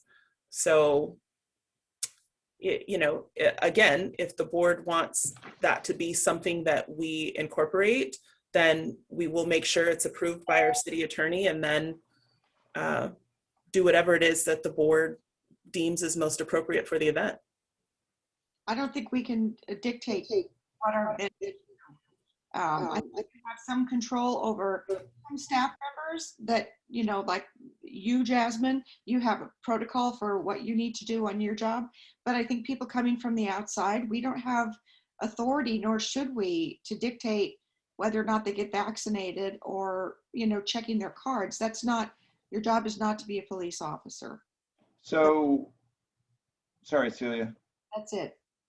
On kind of Celia's point, and these are all common sense and already seemingly guidelines in place for being an adult, which I'm saying with a broad brush, and city ordinances, but hypothetically nothing changes on rules and guidelines, and we find a vendor without a mask, and they refuse to put one on. What would be the immediate ramifications?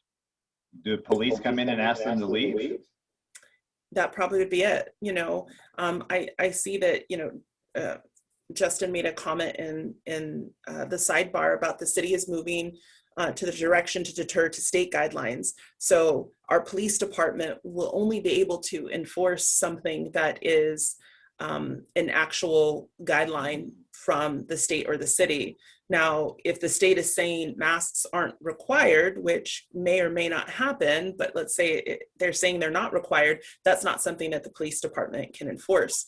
If it is a guideline for VillageFest, which this could be, we could say, we want to maintain a safe event. We want people to wear masks, or we want our vendors to wear masks. And if we have a vendor who doesn't, then we have to go through the appropriate VillageFest guidelines, which would be, you get a verbal warning, you get a written warning, you get suspended, and you get sent back to the board upon suspension. So those would be the guidelines that we would have to fall back on. And then you would become the governing body for enforcing those guidelines.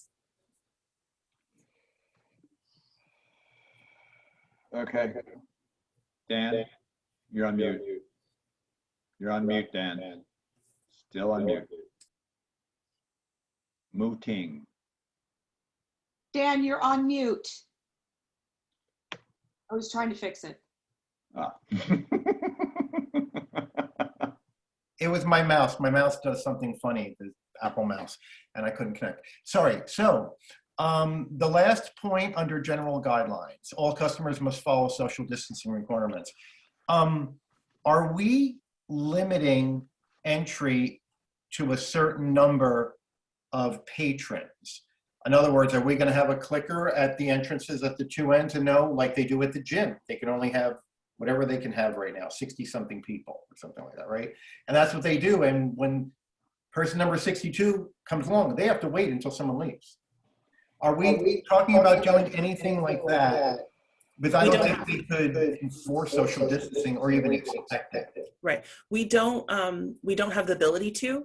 VillageFest has far too many side streets that, it would be Andreas on the east, on the east and west side, at Motto, people coming out of hotels, people coming out of restaurants. We just don't have the ability to monitor that. Which I believe is one of the reasons VillageFest hasn't been open, is because we don't have, our farmers market is small. It's got one entrance and one exit, and they can monitor people coming in and out, where VillageFest is on a public street and it's got multiple entrances and exits and people coming from all types of venues. So no, that wouldn't be protocol. We can absolutely remove that last one, because you're right, it is not really enforceable. We're not going to go around and, tell people to move apart. That's definitely probably would be the entire 4 hours of VillageFest. Faith and I would just be walking up and down the street saying that. So, if that's something that the board feels we should remove, I'm happy to remove that item. Any other comments on the guidelines? I think we should remove that item. I don't think it's enforceable. Yeah, I don't think we could say must follow. We could say are encouraged to, the same as you do with the mask, but otherwise you have to take it out, because you can't say that they must follow. Yeah. How about we appreciate? Yep. That's good. Okay, we'll change the language on that Okay. to be more encouraging and not a strict guideline. Anyone else? Can we guideline? I'm sorry, say that again, Celia? I'm saying, can we accept these guidelines? That's why I was, hold that thought. Anybody else have any input on the guidelines? So I do. I'm sorry. Okay. I'm gonna loop in a conversation that I've had with the guidelines. It's not necessarily written on here, but we could write it in if it becomes a conversation, if the board wants to move it forward. A topic that came up when I met with the Main Street subcommittee probably about a month and a half ago was the topic of moving the day of VillageFest. The reason it was brought up was that they felt that Thursday nights was already a very busy night for them, and they would have preferred for it to move to a Wednesday. So I wanted to make sure I brought that to the board. Between that month, between my first meeting with the Main Street subcommittee and now, I have done some outreach to a couple stakeholders, PS Resorts, the Hotel Association, Convention Center, and Tourism, to inquire their thoughts and opinions. And they were very in unison in terms of the use of VillageFest on a Thursday night as a bit of an anchor for a lot of the marketing that they do. In particular, the Convention Center said that they utilize VillageFest to either bring people in a day earlier to enjoy kind of this unique event that takes place in downtown Palm Springs, and or stay one extra night. And they do gain quite a few extra hotel nights because of VillageFest. So with the exception of some Main Street members, no other stakeholder agency was in favor of moving the night from a Thursday night. However, my job is to report, the various thoughts and opinions from stakeholders to this board so that you can hold discussion and make recommendation. I know that I know the museum has free Thursday nights. And I think that was because of VillageFest being on Thursday night. So between 5 and 7 o'clock, they have free admission.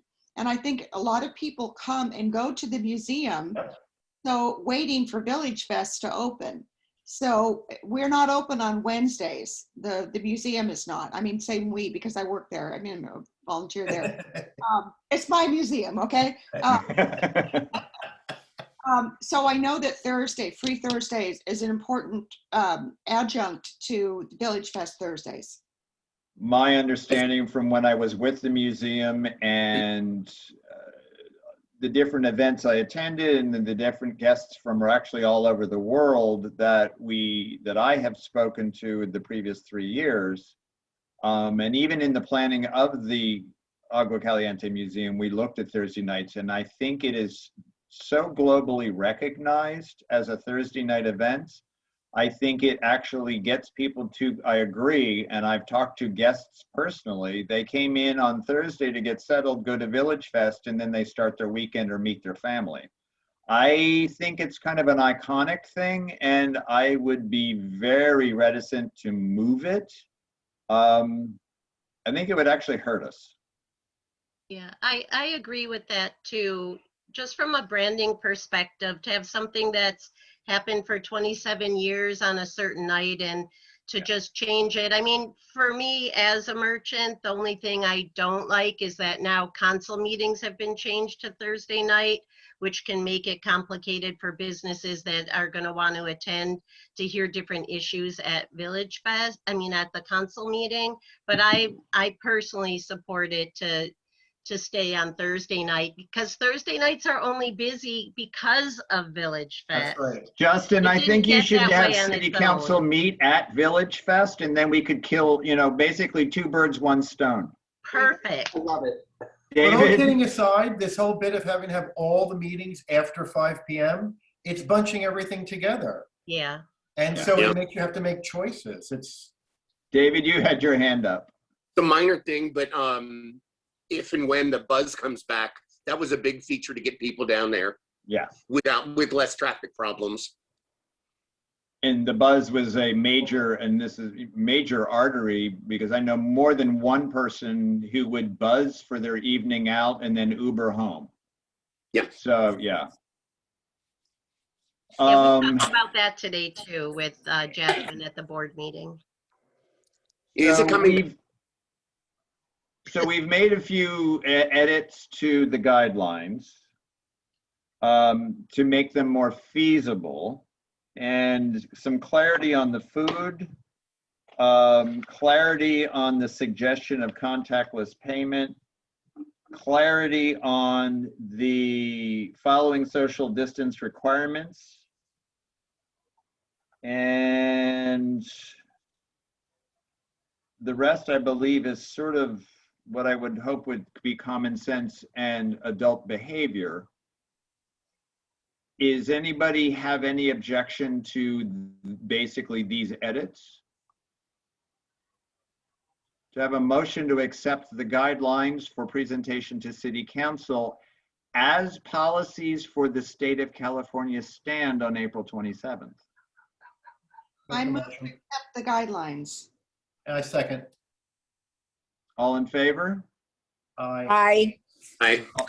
All opposed? Any abstentions? There you go, Jasmine.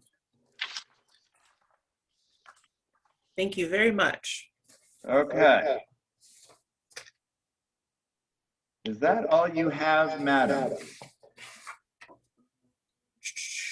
Is that going to get you the starting point you need? Yes, that is what I need in order to start a staff report to get to City Council. I would like to, and maybe we could either create, as a second step, maybe we can create a subcommittee who can make recommendations on how we want to deal with current vendors and their reapplications, and then secondary, you know, what do we want to do with potentially new applications? Because Faith has been receiving new applications. People are eager to get, new vendors are eager to get in.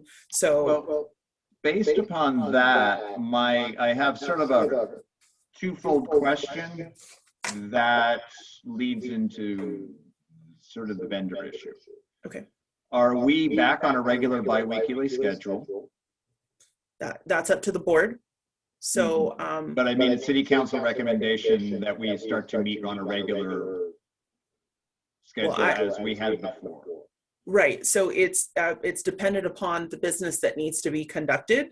So if we have business that needs to be conducted, absolutely. It's not a City Council recommendation that we need to meet every 2 weeks. I think right now, I think it's important. I would like for you to review the staff report that's going to go to City Council. I would like for you, you know, these other items that are important for Faith and I to be able to work on, the actual logistics of getting the event together are important. So, you know, the talk about vendors and things. So it would be my suggestion that we do.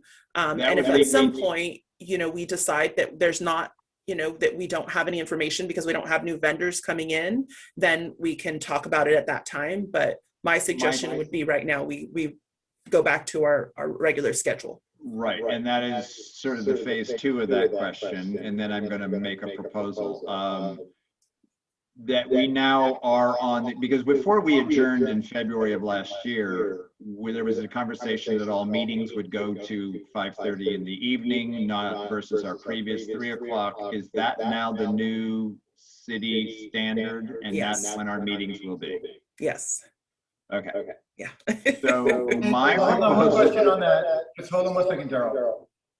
On that note, on that thought, do we need, since the meetings are not in person right now anyway, do we still need to do that now that they're Zoom meetings and resume the after 5 p.m. or after 5:30 once we have them in person when an audience can come and sit?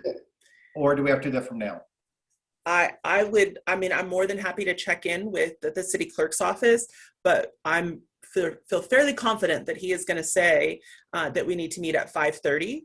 And you know, obviously the idea behind it was that City Council wanted working people to be able to attend these meetings, and that doesn't change. That doesn't change whether we're on Zoom or not. People who are working at 3:30 can't attend our meeting. They have to, obviously be out of work to attend this meeting. So if you want me to ask, I'm more than happy to do so. I loved 3:30 meetings. So I wrote a whole staff report to try and get us to stay at the 3:30 meetings.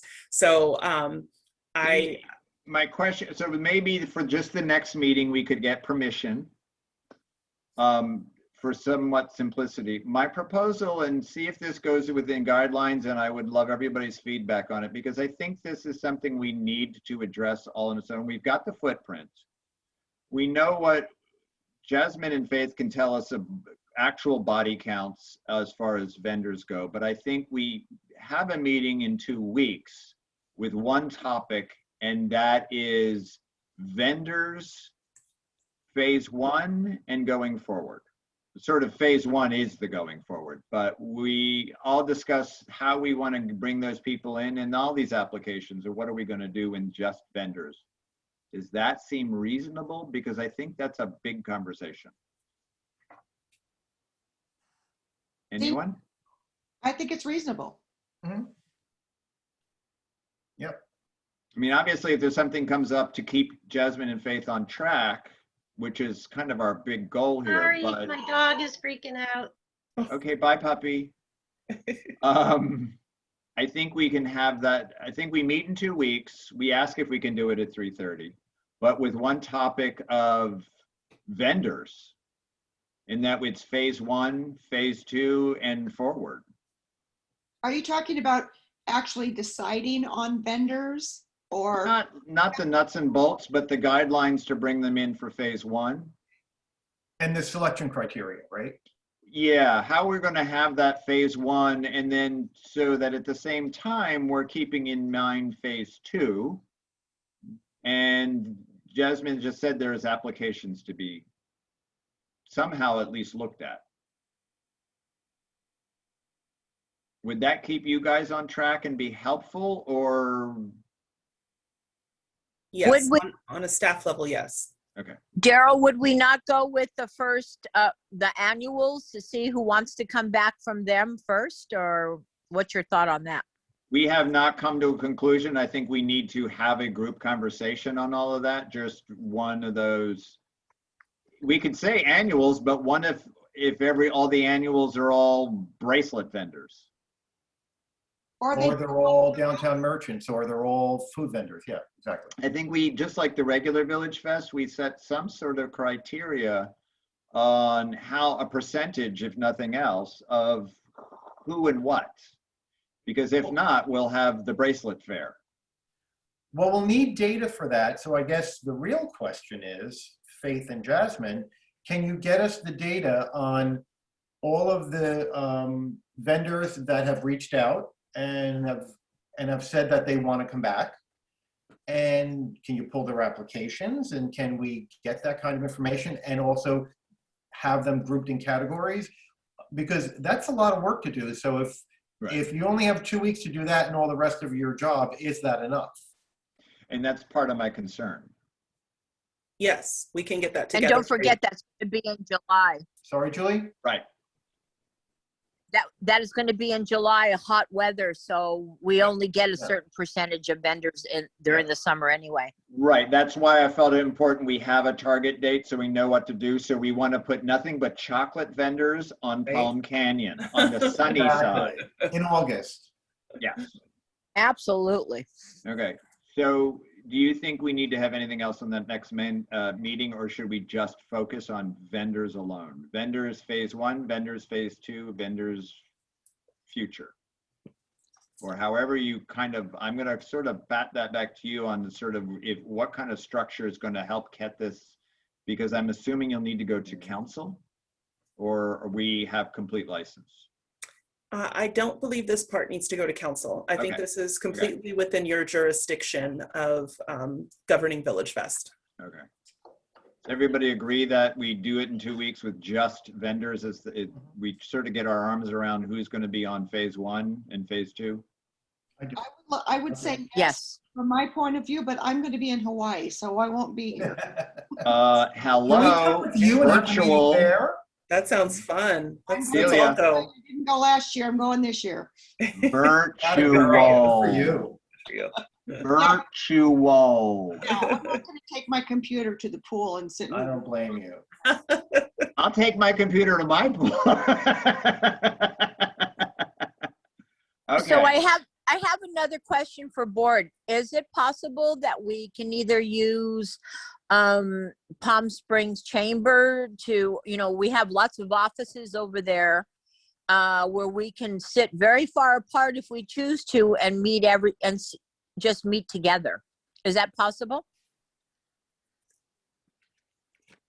Jasmine, is there city guidelines on that, as we are a representative of the city?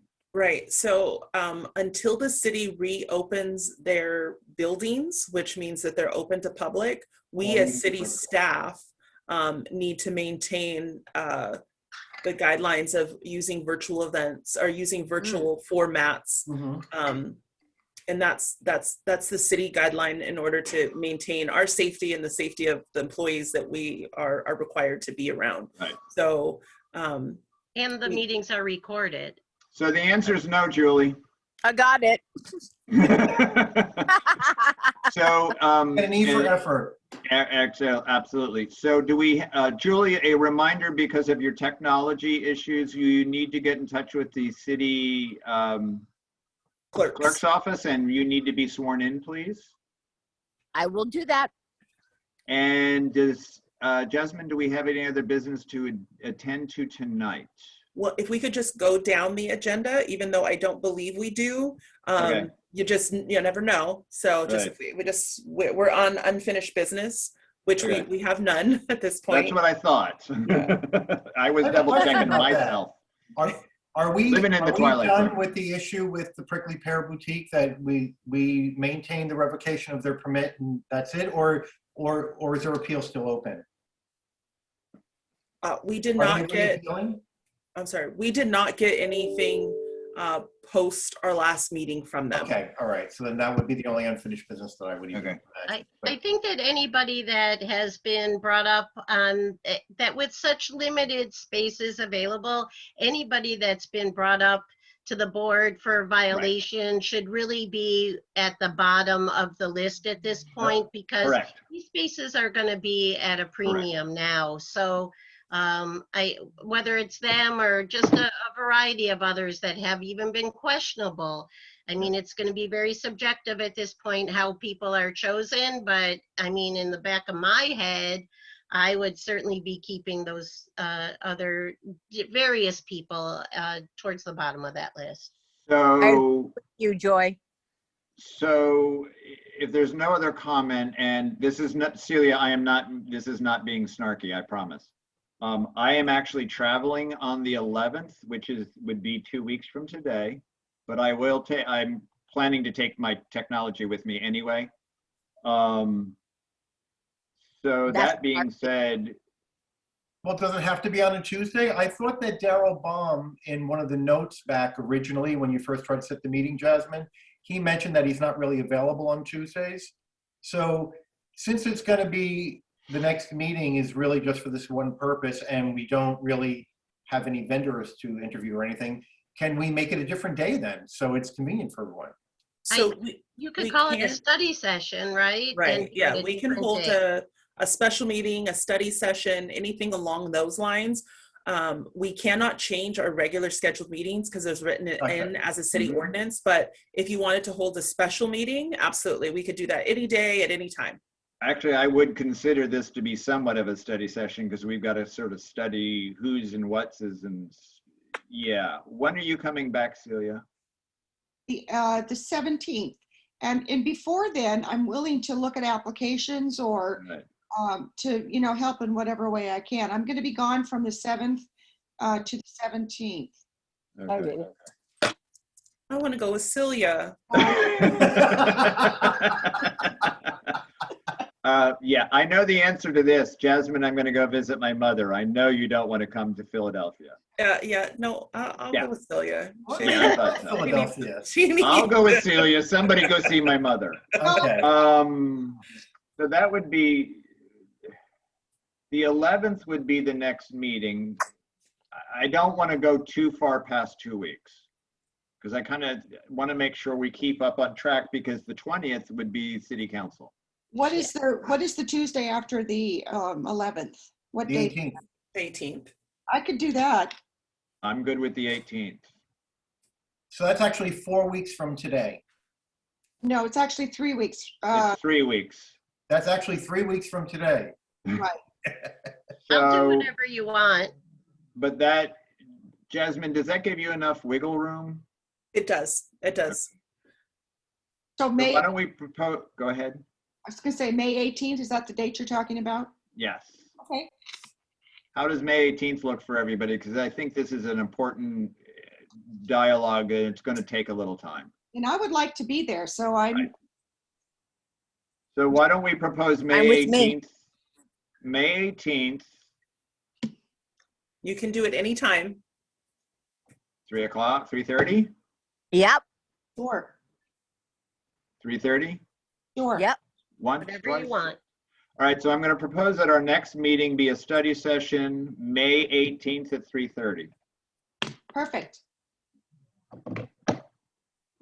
You guys did such a good job today. There was a lot of information and new information. And I mean, really, I really appreciate all the thoughtful comments and everything. And I'm very excited to get VillageFest started again. I mean, people really, really miss it. They come every Thursday to my store looking for VillageFest. And I literally saw posts today. The Yeah, museum we just got to op- do it. Yeah, the museum just reopened 3 weeks ago, and I work in the museum store. And I can't tell you how many people have come in and said, have you heard anything about when Village Fest is going to open? So there's a lot of interest and excitement about it. Yeah. Great. Thank you, ladies, for your very diligent work on this. I Yes. know it's not easy because there's too many question marks versus answers. And can we set a date for when we will get data for, so that we can prepare for this meeting for the 18th? Absolutely. What would be enough time for you prior to the meeting? You So if wanna- we're 3 weeks out, could you 2 give weeks us out? 2 weeks? Yeah. Yeah, for me, it would be a week. That'd be perfect. So Okay. if you get it to us on the 11th, we'll have it and be able to process it. Celia can read it on the plane or when she gets home. No, I will be taking I'll check my email, but I just Okay. won't. If Okay, there's so no new, go ahead, Jasmine. we will get you some information by the 11th or before the 11th. By the 11th, if not before, the more the merrier, but if not by the 11th. I'm sorry, are these new applications we're looking at? Existing vendors that we want to consider part of the equation for phase 1. And David, it would be their applications are really just for reference for us to understand what their product line is and to Refresh fit our into the memory. categories. And then we're also going to have the categories. We've always had a count. I know Faith, you did this a while ago. A count of, they have specific categories that I don't know them off the top of my head, but nonetheless, and we knew which vendors fit in what categories and how many we had in each because we were looking at the balance of categories. As a matter of fact, right now, one thing that we still officially have a hold on adding more downtown merchants because we have had an imbalance of too many of them at one point. But of course, that will all change once we look at. Right, and if my recollection is correct, and correct me, Jasmine, is that we were addressing that as part of an ongoing business before we hit the brakes. Right. Okay, thank you all. Do I hear a motion to adjourn? Great meeting, everyone. Adjourn. Really good. Adjourn. Second? Second. All in favor? Aye. Thank you, guys. We'll see you in 3 weeks. If Thank not, you we'll all. talk to you Great job, before. you guys. Thanks. Bye-bye. Thank you. Honored to be here. Bye. Welcome, David. Thanks. Mark, say nice things about us. No. All